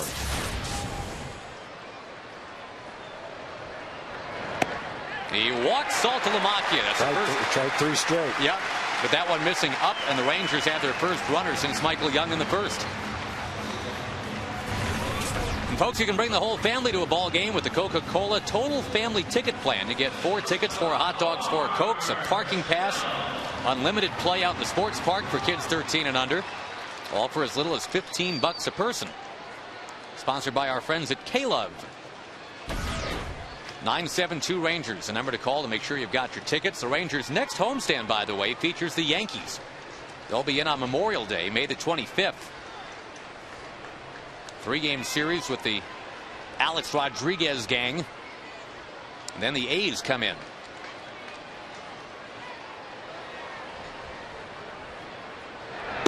Vizquel showing bunt. And in a 21-year major league career, I would say other than maybe Kenny Lofton, maybe Robbie Alomar during that time, I don't know if there's a better bunter in baseball over the last 20-odd seasons. Yeah, at one point in time, they're all on the same team. Yep, they hit 1, 2, 3 in the order for the Indians.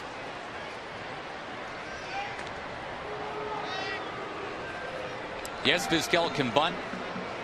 But also, I mean, here's a guy that in limited duty this year, Tag, is hitting .361. Well, he's zeroing in on 2,700 hits. So he sure has been a lot more than a defensive player.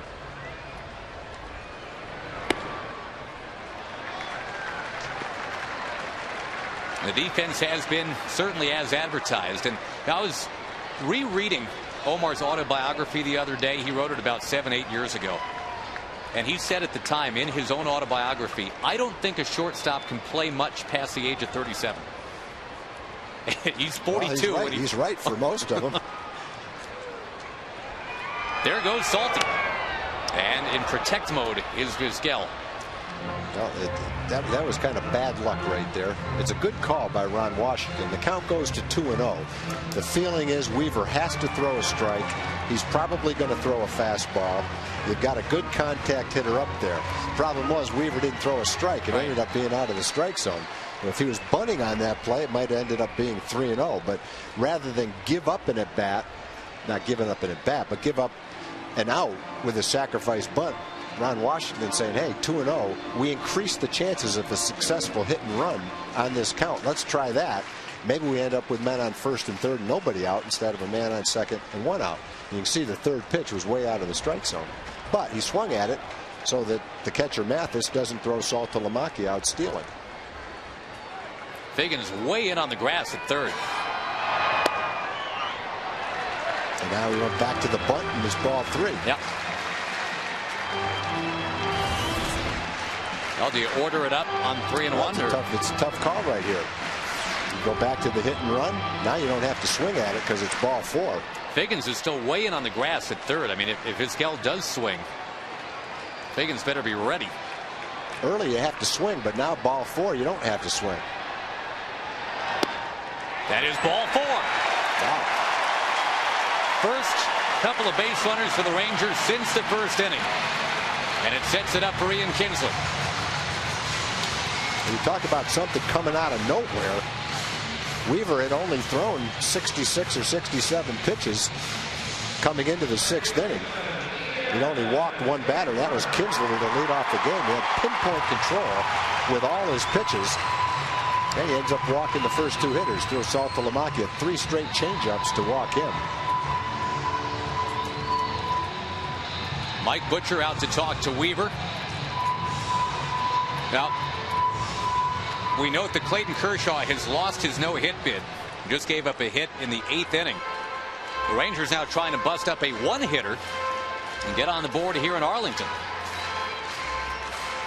And now you've got one of your best hitters up there in a bunting situation. So Ron Washington has a decision. Do I bunt the runners with Kinsler, knowing I've got Michael Young and Hamilton coming up, or do I let one of my best hitters swing away? Because Kinsler is so good at hitting for power and bunting, it's almost a no-lose if you're Ron Washington. Yeah, I'm not going to be disappointed whichever way he decides to go. Swings and pops it into shallow right. Ball drifting, right fielder Abreu makes the catch, and Kinsler kind of kicks at the dirt. Yes, he was allowed to swing, but the MO was to, at the very least, move the runners, and that didn't happen. Well, when you've got, your 3 of your best hitters up back to back to back, I think what Ron's saying right there is I want to get 3 shots at getting a run right here. I don't want to give up and out. I want these guys swinging the bats. And, you can look back at it now and say, oh, boy, I wish he bunted. He popped up. Well, you don't know what he's going to do before that at bat. You just like the odds of Ian going up there, swinging the bat, and driving in a run. Young has hit a couple line drives today.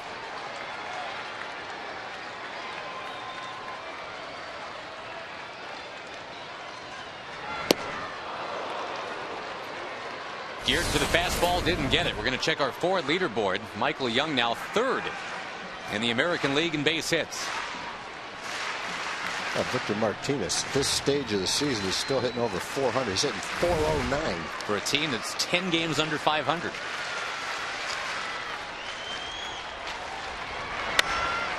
High fly ball from Michael Young in the left center. 2 Gold Glove caliber guys are out there. Matthews lets Hunter take it. 2 down, and now Hamilton coming up.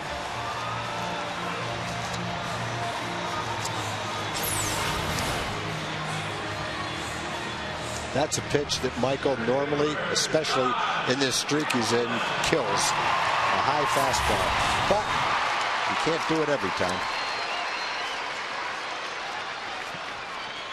I don't think I've ever seen remember a season this far into it where more guys are hitting this high. Martinez 409, Cabrera 389, Jones 370, Beltran, Christian Guzman, Ibanez all over 370. There's a lot of guys hitting for average this year. Here's a guy that hits for power. Josh Hamilton, ground ball. Boy, give Weaver some credit, huh? He walked the first 2, had to go after Kinsler, Young, and Hamilton. And he keeps this game scoreless at the end of 6.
Stars, and Superman's here to tell us, who do we have new here? Oh, we have Salta Luigi for Salta Lamacchia, and then Omario for Omar Vizquel.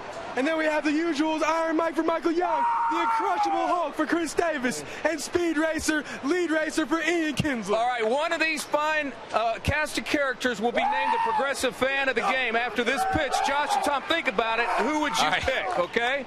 Oh, yeah. So many candidates, so little time. Thank you, Jim. Meantime, Jennings takes over for Feldman. And we'll talk a lot more about that after we get back to Jim, I guess.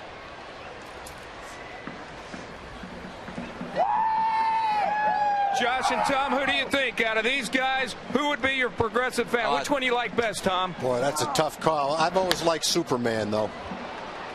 You know what? Josh Hamilton's about to make this catch, and that's his pick, too. He's a big Superman guy, so I'll go Superman. All right, Superman, Josh Hamilton, like a look-alike. You are the Progressive Fan of the game. Congratulations.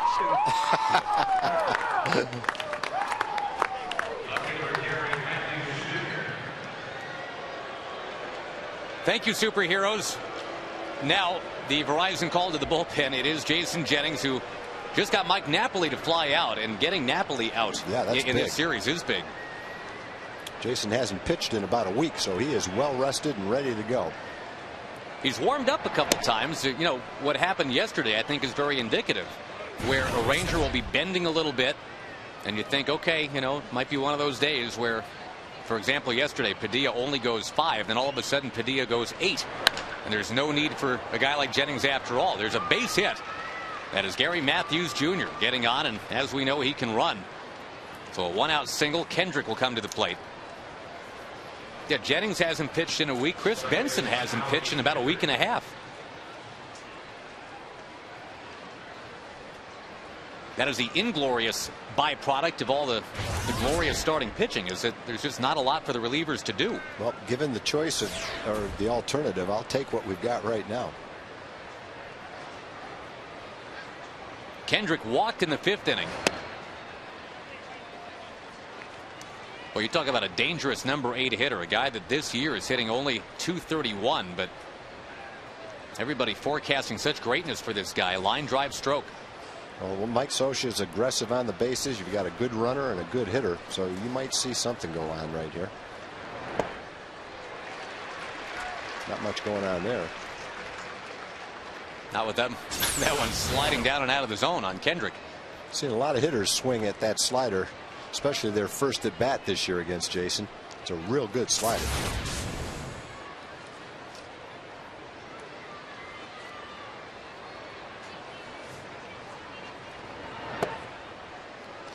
Laid off that time, and Kendrick touted for a couple years now as kind of a Joe Morgan starter kit. You also hear names like Kirby Puckett and Bill Madlock invoked, guys that could, you know, roll out of bed, grab a bat, and just crush a fastball.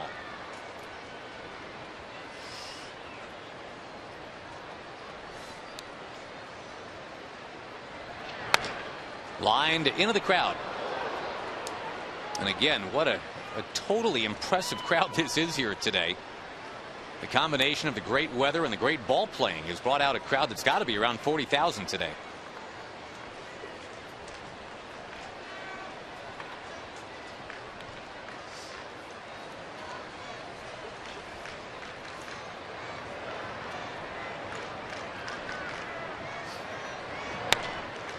Chipped up into the air.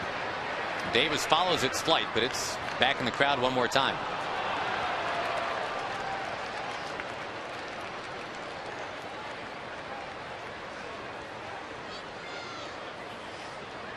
Precious and few have been the undefeated homestands for the Rangers. I mean, talking about homestands of more than 2 or 3 games or something like that. But in team history, they've only had 4 6-0 homestands. They've had 1 8-0 homestand. The Rangers do have a chance for the 6-0 right here.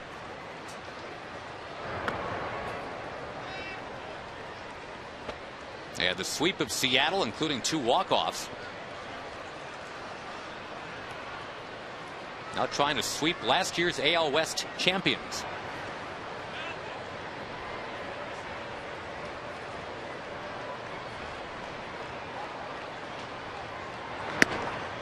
Check to swing. Mathis on deck.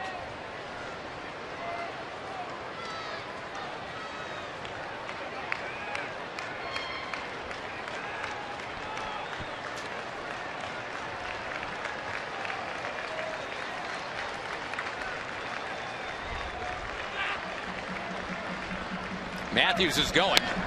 And that pitch hammered in the air to center field. Josh Hamilton back. Going over into the wall. Leaping catch. He is Superman.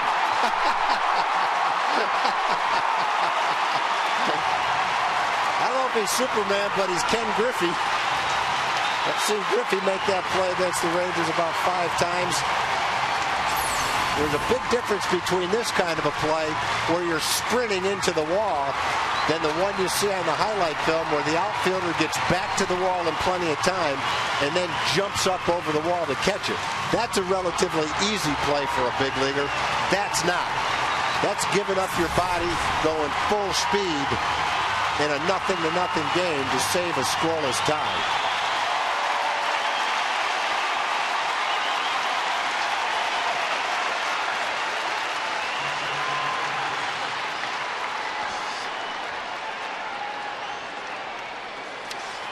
And that's a guy who just missed a time on the DL with an injury suffered in the exact same type of a play.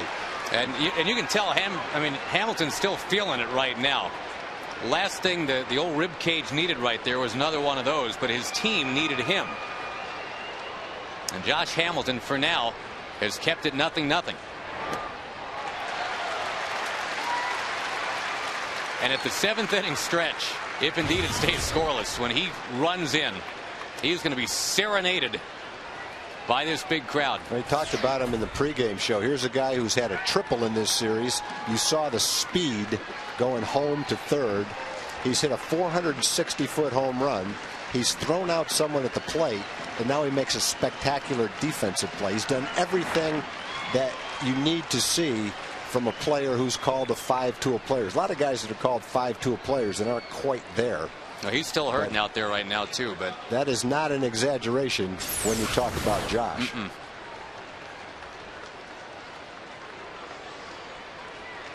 Well, you can pick a spot of the body that would hurt after that. He hit the body from his ankle to his head.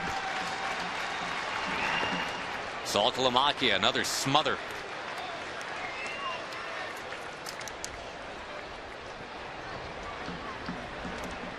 You talk about doing it all. He's even going to give the invocation tonight at the Rangers charity event. And he's just going to be met with wild applause when he leaves his field.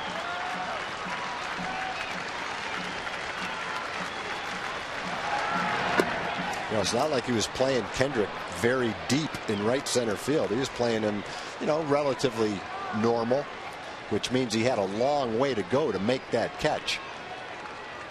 Well, we've seen some defensive plays for the Rangers this year, all the way around by everybody on the field.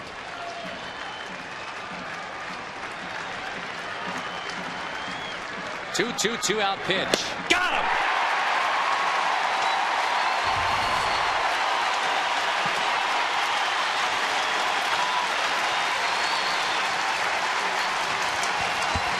Scoreless at the 7th inning stretch, thanks in large measure to Josh Hamilton.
Well, the Rangers and the Angels now to the bottom of the 7th inning and still scoreless, thanks in large measure to Mr. Josh Hamilton, who made the wall slamming catch.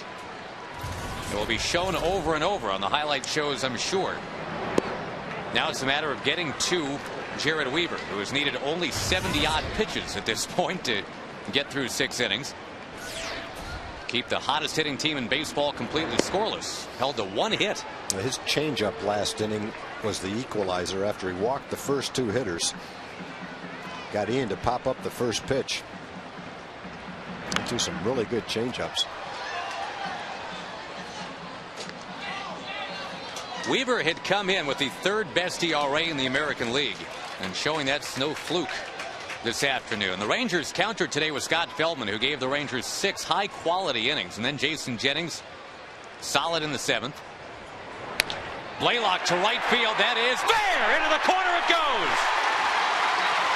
The hammer speeding towards second base. Leadoff double. Oh, maybe threw one too many changeups. There's another changeup, but that one didn't fool the hammer.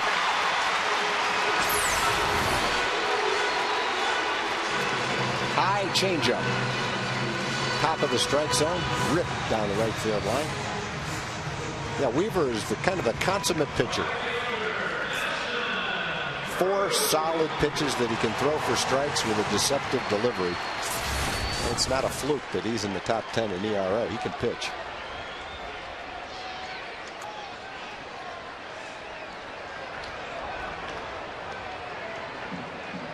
Nelson Cruz, the hitter. Nelly has not gotten the ball out of the infield yet today. He's grounded out and struck out. It's just 4 of his last 29. So he's due.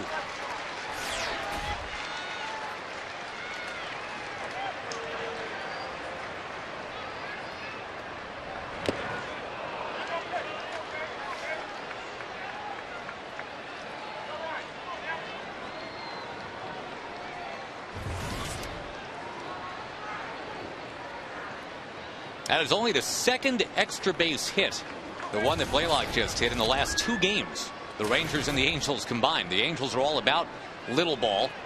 The Rangers usually not so much.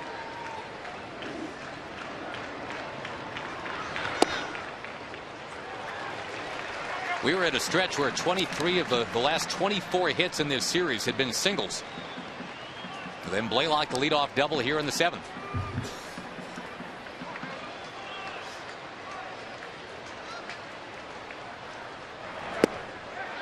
It's a good take. 3-1. Murphy on deck.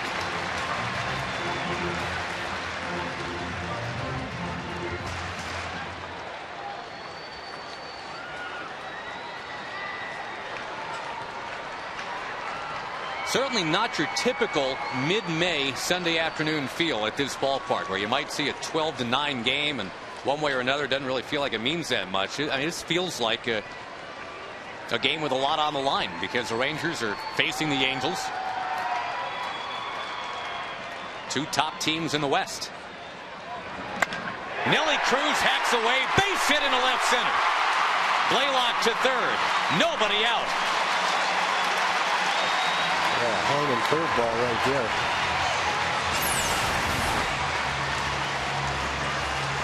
Yep.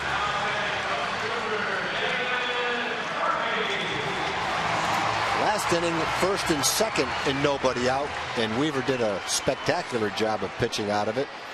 If he does it right here, 1st and 3rd, and nobody out, it'll even be more spectacular. It's a jolt at this ballpark anytime you get to the 7th inning stretch, and it's all zeros. On a total of 8 hits. Right. And here in the bottom of the 7th, the Rangers the best chance to break through. 1st and 3rd, nobody out. Outside to Murphy. No action in the Angel bullpen.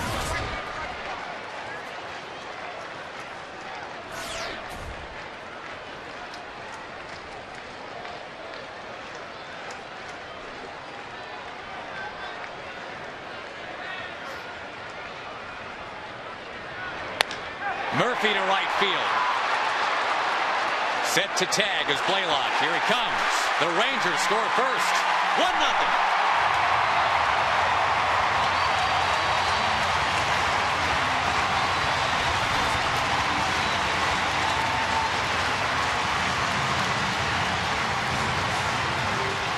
Sometimes you have to manufacture the runs. The Angels have done that for years. The Rangers take a page away in this series from the Angels. Michael Young's Geico quote. And the versatility of that offense on display in this inning as the Rangers finally break through and Chris Davis comes up.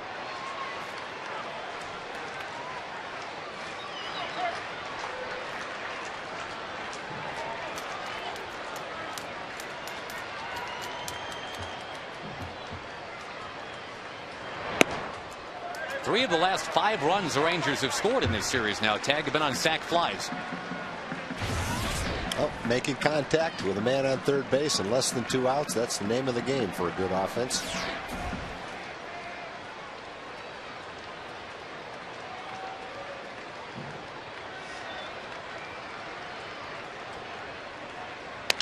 Davis rolls it towards first. Morales, nicely done. Gets the one out there. Weaver to the bag, safe.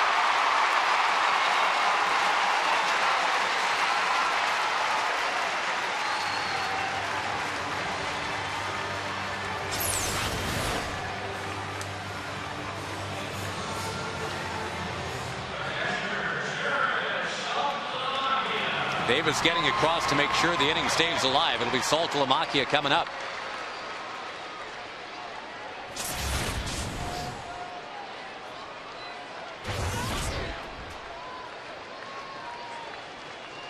Well, the Angels needed a long effort from their starter today. Remember, they had 8 full innings from their bullpen yesterday.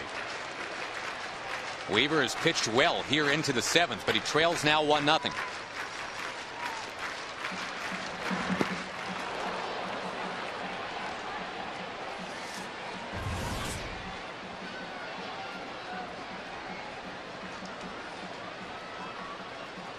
It will be the top of the order up for the Angels in the 8th inning.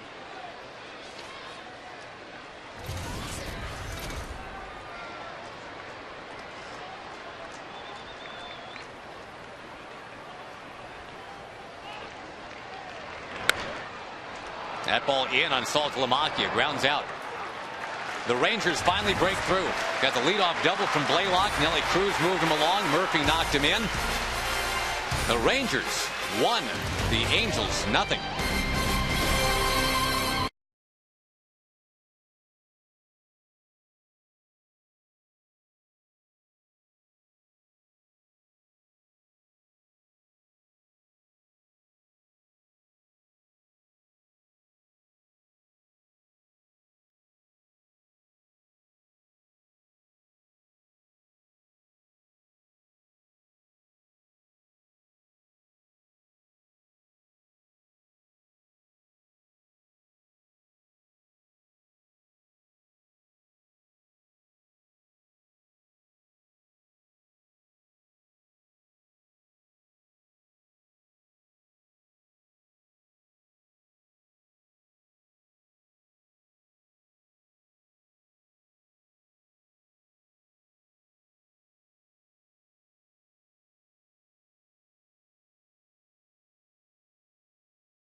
Texas Ranger Baseball brought to you by Southwest Airlines. Low fares, no hidden fees. By the state of Texas Department of Transportation. Not buckling up can cost you up to $200. Click it for a ticket.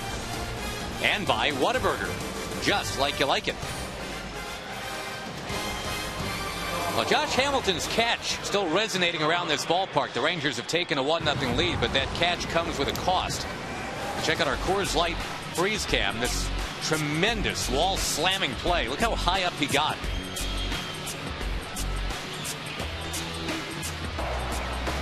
That's total disregard for your body right there.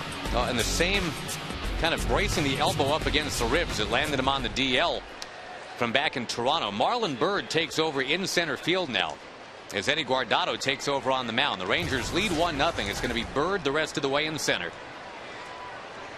And no report one way or the other on Josh Hamilton. I mean, he certainly looked a little shaken up after having gone through all that, but all we know is he's out, Byrd is in, and it's Guardado charged with getting the Rangers through the 8th inning with the lead intact.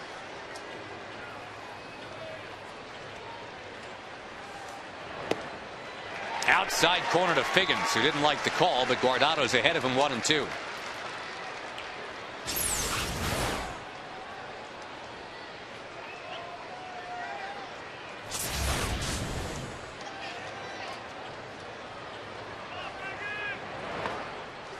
Michael Young guards that line at third. Sure you don't want to see Sean Figgins with his speed doubling to start the inning.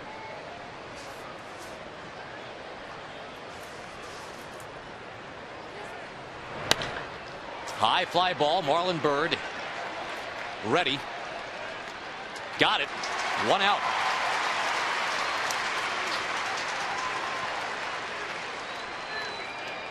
Eddie Guardado, of course, has been known over the last several years as everyday Eddie, meaning you can go and get him every time you need him.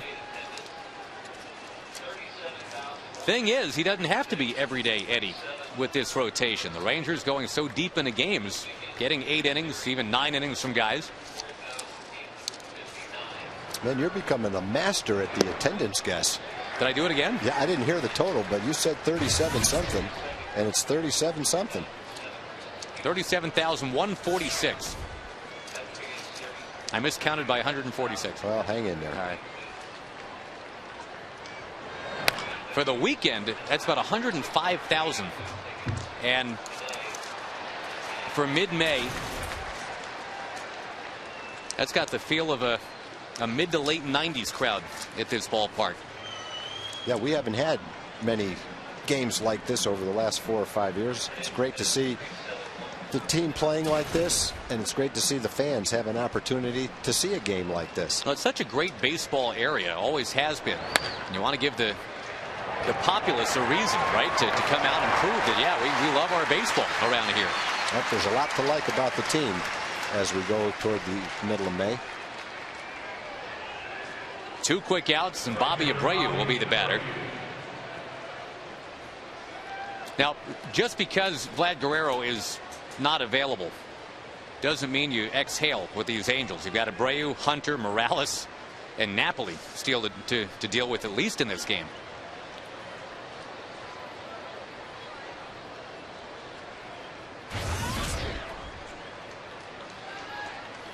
And the big difference for Eddie in his last few appearances has been the location and command of his pitches. Fastball lately had a little bit better life to it, a little bit better velocity, 85 to 87 instead of 82 to 84. But the main thing is he's been throwing it where he wants to. First 2 hitters, great example of that. Former Angel Darren O'Day getting ready in the bullpen. Hunter is right-handed, the guy on deck for the Angels. And I would say that this is Eddie's last batter, whether he gets him or not. Right, stay lefty-lefty. Yep. 3-0.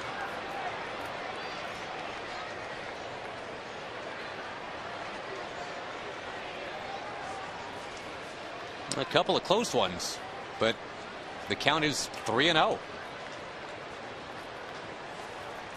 Could very easily be 0-3. But instead it's a walk. The tying man with good speed is on. And Ron Washington does prefer the righty-righty thing now. They're not going to pinch hit for Torrey Hunter. You know he's staying in. So Eddie Guardado will be asked to leave. Darren O'Day, the right-handed drop-down guy. Now he'll be summoned to face Torrey Hunter. You can see how upset Eddie is.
Funniest one I can remember is when Art Howe was here, and I got on him. I got on him about his age, and that was he was a good sport and took it well. So. Kevin Millwood grabbing life by the horns, brought to you by Dodge. The Rangers' big charity triple play event is tonight, and the Rangers hoping to get there in a celebratory mood. A 1-0 lead here in the top of the 8th, and former Angel Darren O'Day called on to face Torrey Hunter with the tying man at first. The tying man very speedy, Bobby Abreu. And the Dallas resident, Mr. Hunter, stand in there and take strike one. And the other thing to remember about Abreu, he hasn't been thrown out stealing. He's 13 for 13. It's a big lead, too. Yep, and Saltalamacchia, I'm sure, is at the ready.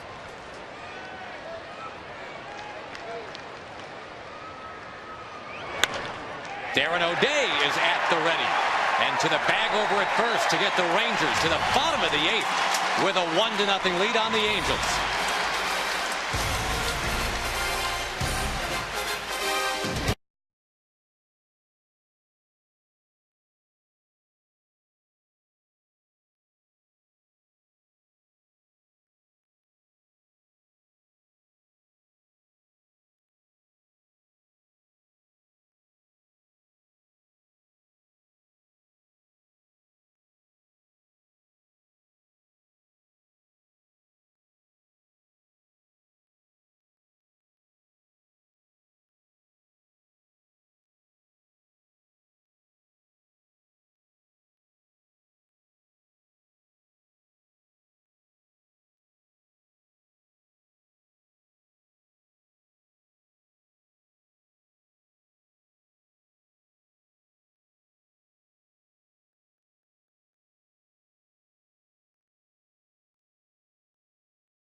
Southwest is being presented by Amica Insurance. It's not just how you're covered, it's how you're treated.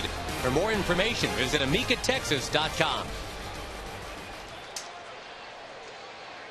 They come around like eclipses come around. 1-0 ball games at this stadium. And the Rangers have that 1-0 lead right now in the bottom of the 8th. They've had to find a way today against Jared Weaver, who came in with the 3rd best ERA in the entire American League, and kept the Rangers scoreless through 6. The Rangers pushed across a run on a sac fly in the bottom of the 7th. They needed some spectacular defense today. They got that from Josh Hamilton, banging into the wall out there at the deepest part of the park, 407 feet away.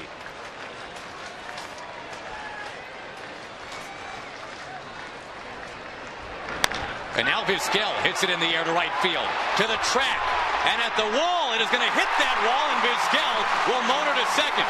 Keeps on going. He wants 3. Omar with a triple.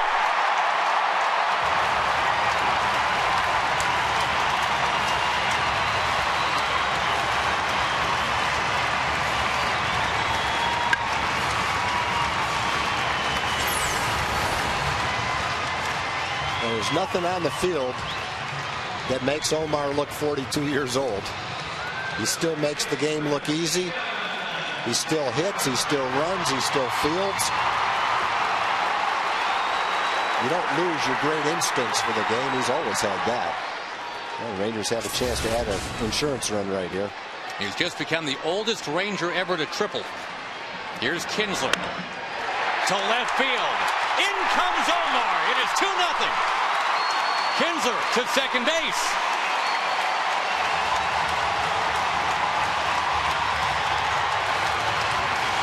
It's such a luxury for Ron Washington to have the bench that he has.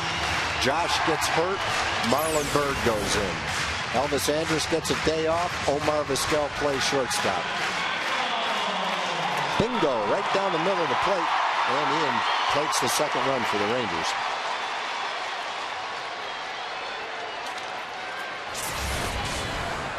Triple and a double to start the 8th inning.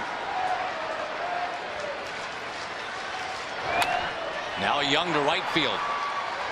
And into the crowd of 37,000 plus on this sunny Sunday afternoon. What Michael's thinking right there is I want to hit the ball to the right side to try to move Ian over to third base. Definitely going to right field with that swing.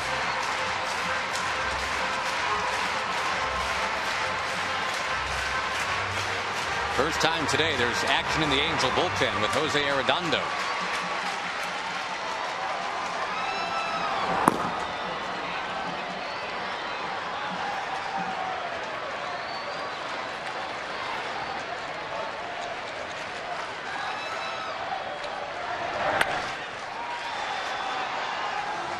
Now the Rangers held without an extra base hit pretty much all day yesterday. It was until the 8th inning.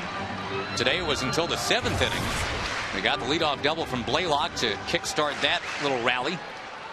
And here in the 8th, already 2 extra base hits. Vizquel and Kinsler.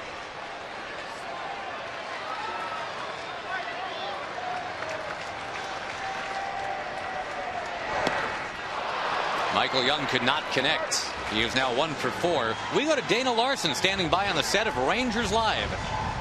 Well, guys, obviously we have a great pitching matchup going on here today. Also a great pitching performance in South Florida by a Texas native. Coming up right after the game on Rangers Live, we'll have the highlights and the update of Highland Park's own Clayton Kershaw and his bid for a no-hitter. And speaking of no-hitters, Steve Busby has 2 of those. He will, of course, join us to, among other things, answer your Twitter questions. Twitter/FS Southwest. Chat away, tweet away. We'll talk about it after the game. All right, Dana, thanks. Looking forward to it. A throw back to second base and Kinsler diving in.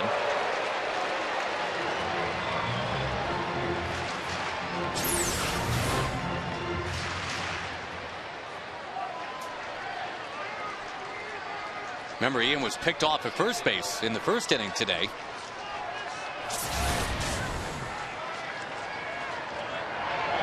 Marlon Byrd hammers it down the left field line. That's fair. Kinsler trots on home. 3-0 Texas. That's exactly what we're talking about. The depth of the Ranger offense. Marlon Byrd comes into the game to play center field when Josh has to leave and doubles in a run.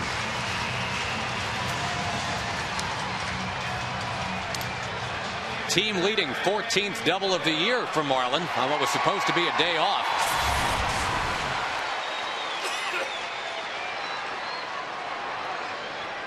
And now Blaylock, who doubled last inning. They have finally gotten to Jared Weaver.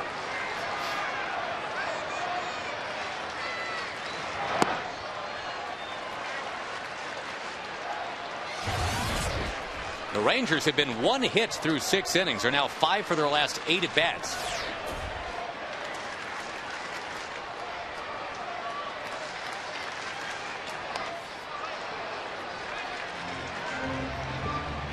And as you look ahead to the 9th, keeping in mind that Frankie Francisco is on the DL and is not eligible to come off for another 5 or 6 days. Will be a chance for C.J. Wilson to close it out, as he did yesterday.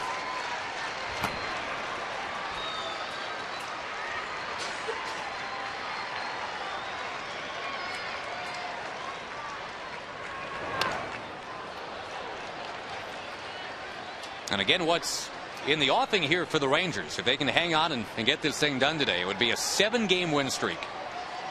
They'd go to 13-2 in their last 15 games. 17-5 in their last 22.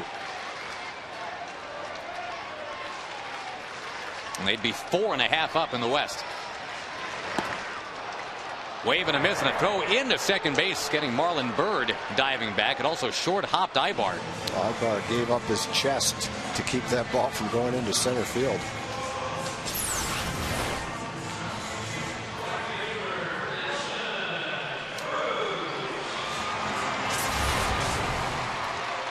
Remember Josh Hamilton taken out of the game after he hit that wall hard out there, ran into the Kia Motors sign in right center as he took an extra base hit away from Howie Kendrick in what at the time was a scoreless game.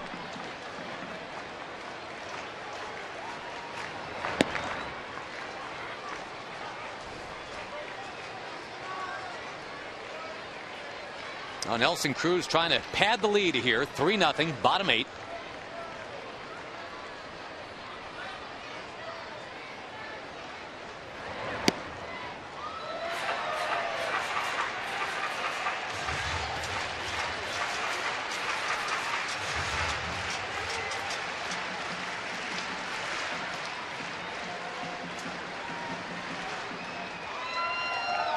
Two out, 2-strike pitch. Whoa. Now back to the Josh Hamilton play for just joining us.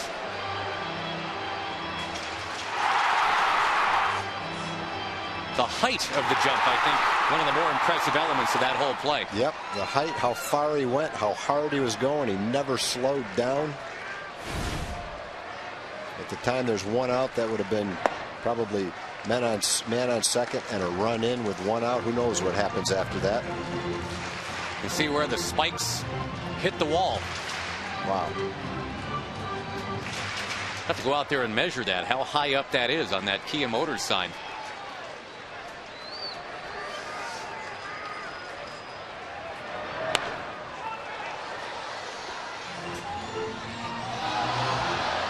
Good folks at Kia Motors have to be real happy about this turn of events today. That highlight is going to be played forever. Yeah, that's why you pay a lot of money to get your sign on an outfield wall in the hopes that something like that happens. Well, in a series with Hunter and Hamilton roaming center field, you got a shot.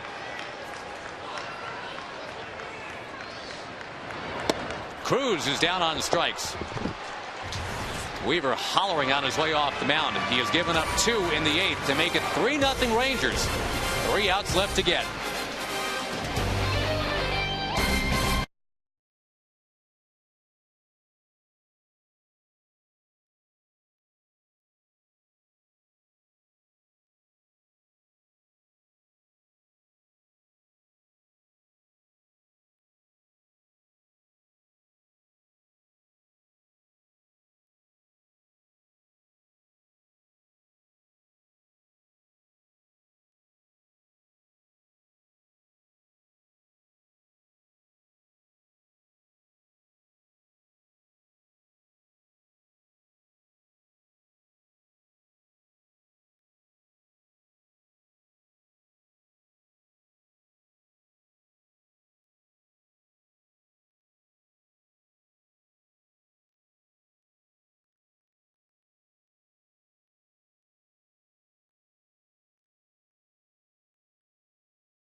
Brought to you by Southwest Airlines. Low fares, no hidden fees. By Progressive. For a money-saving car insurance quote, call 1-800-PROGRESSIVE. And by your Texas Ford dealers. Check out the all-new F-150 and drive one. Ford is the best in Texas. Rangers stay with Darren O'Day for now. You got a switch hitter up there in Kendry Morales. And then a right-hand hitter, Mike Napoli. So O'Day for now. C.J. Wilson is ready if they need him. It is 3-0 Rangers, 3 outs left to get.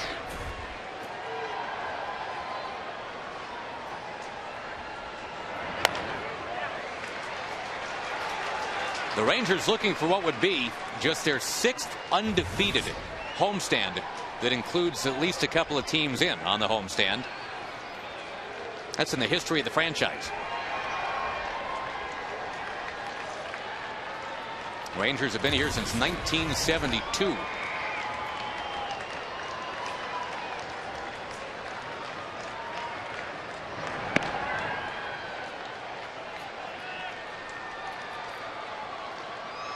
Ron Washington has his team believing in itself. The attention to detail, the great defense.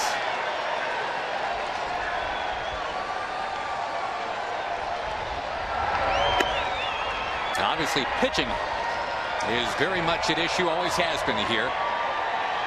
And lately it has been just unreal. Scott Feldman today, 6 very strong innings, shutout baseball.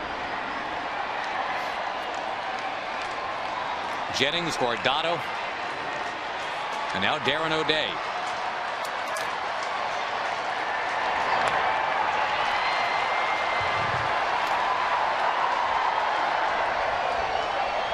They might give Mike Maddox the key to this city of Arlington before it's all said and done. The pitchers are buying in, and boy, the results are great.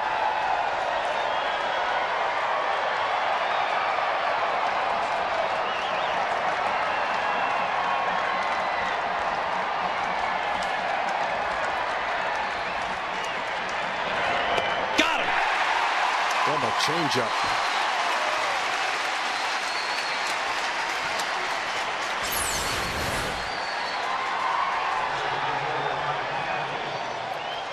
Two outs left to get. And a quick reminder, Casting Crowns will be performing on the North Lawn before the game coming up on Saturday, May 30th. Concerts at 5. The Rangers and the A's play at 7:05. Sponsored by I Am Second and 94.9 KLTY. 972 Rangers. Number to call to get your tickets for that one or other Ranger games coming up. Remember, the Yankees are in starting May 25th, Memorial Day. Steve, Reich one to Mike Napoli. Well, one thing we've seen from Darren O'Day is he'll come in and throw strikes. Been a nice pickup for the Rangers. Rangers had to face him last year. 1 walk, 9 strikeouts in 8 innings. Well, they were impressed when he rolled out there as an Angel a year ago. And a chance to grab him off of waivers from the Mets just about a month back.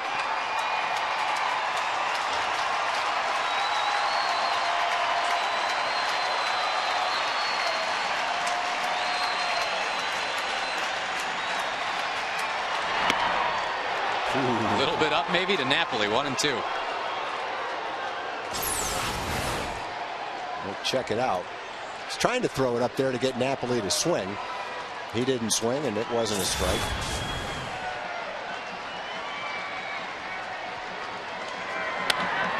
Lifted to left. David Murphy settles under it. Got that ball to come up and in and jam Napoli. Napoli had a good swing at it. He just didn't hit it on the good part of the bat.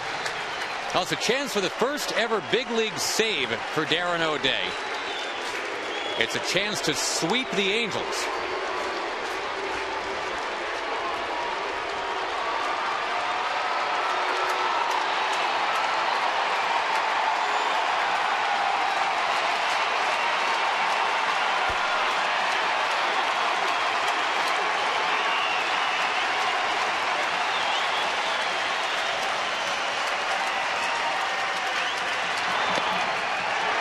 Corner, strike one.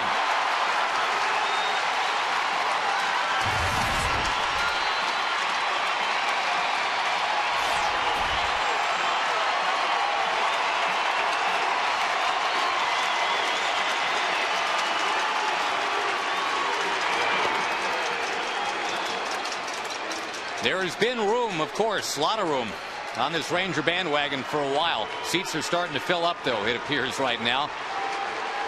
People starting to believe that, yeah, there's some magic things going on right now. 7-game win streak is close.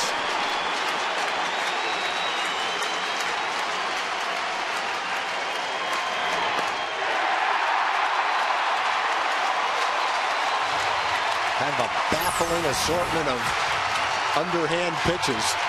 Change-ups, sliders, sneaky fastballs. A good command with him, too. Nice job so far by Darren.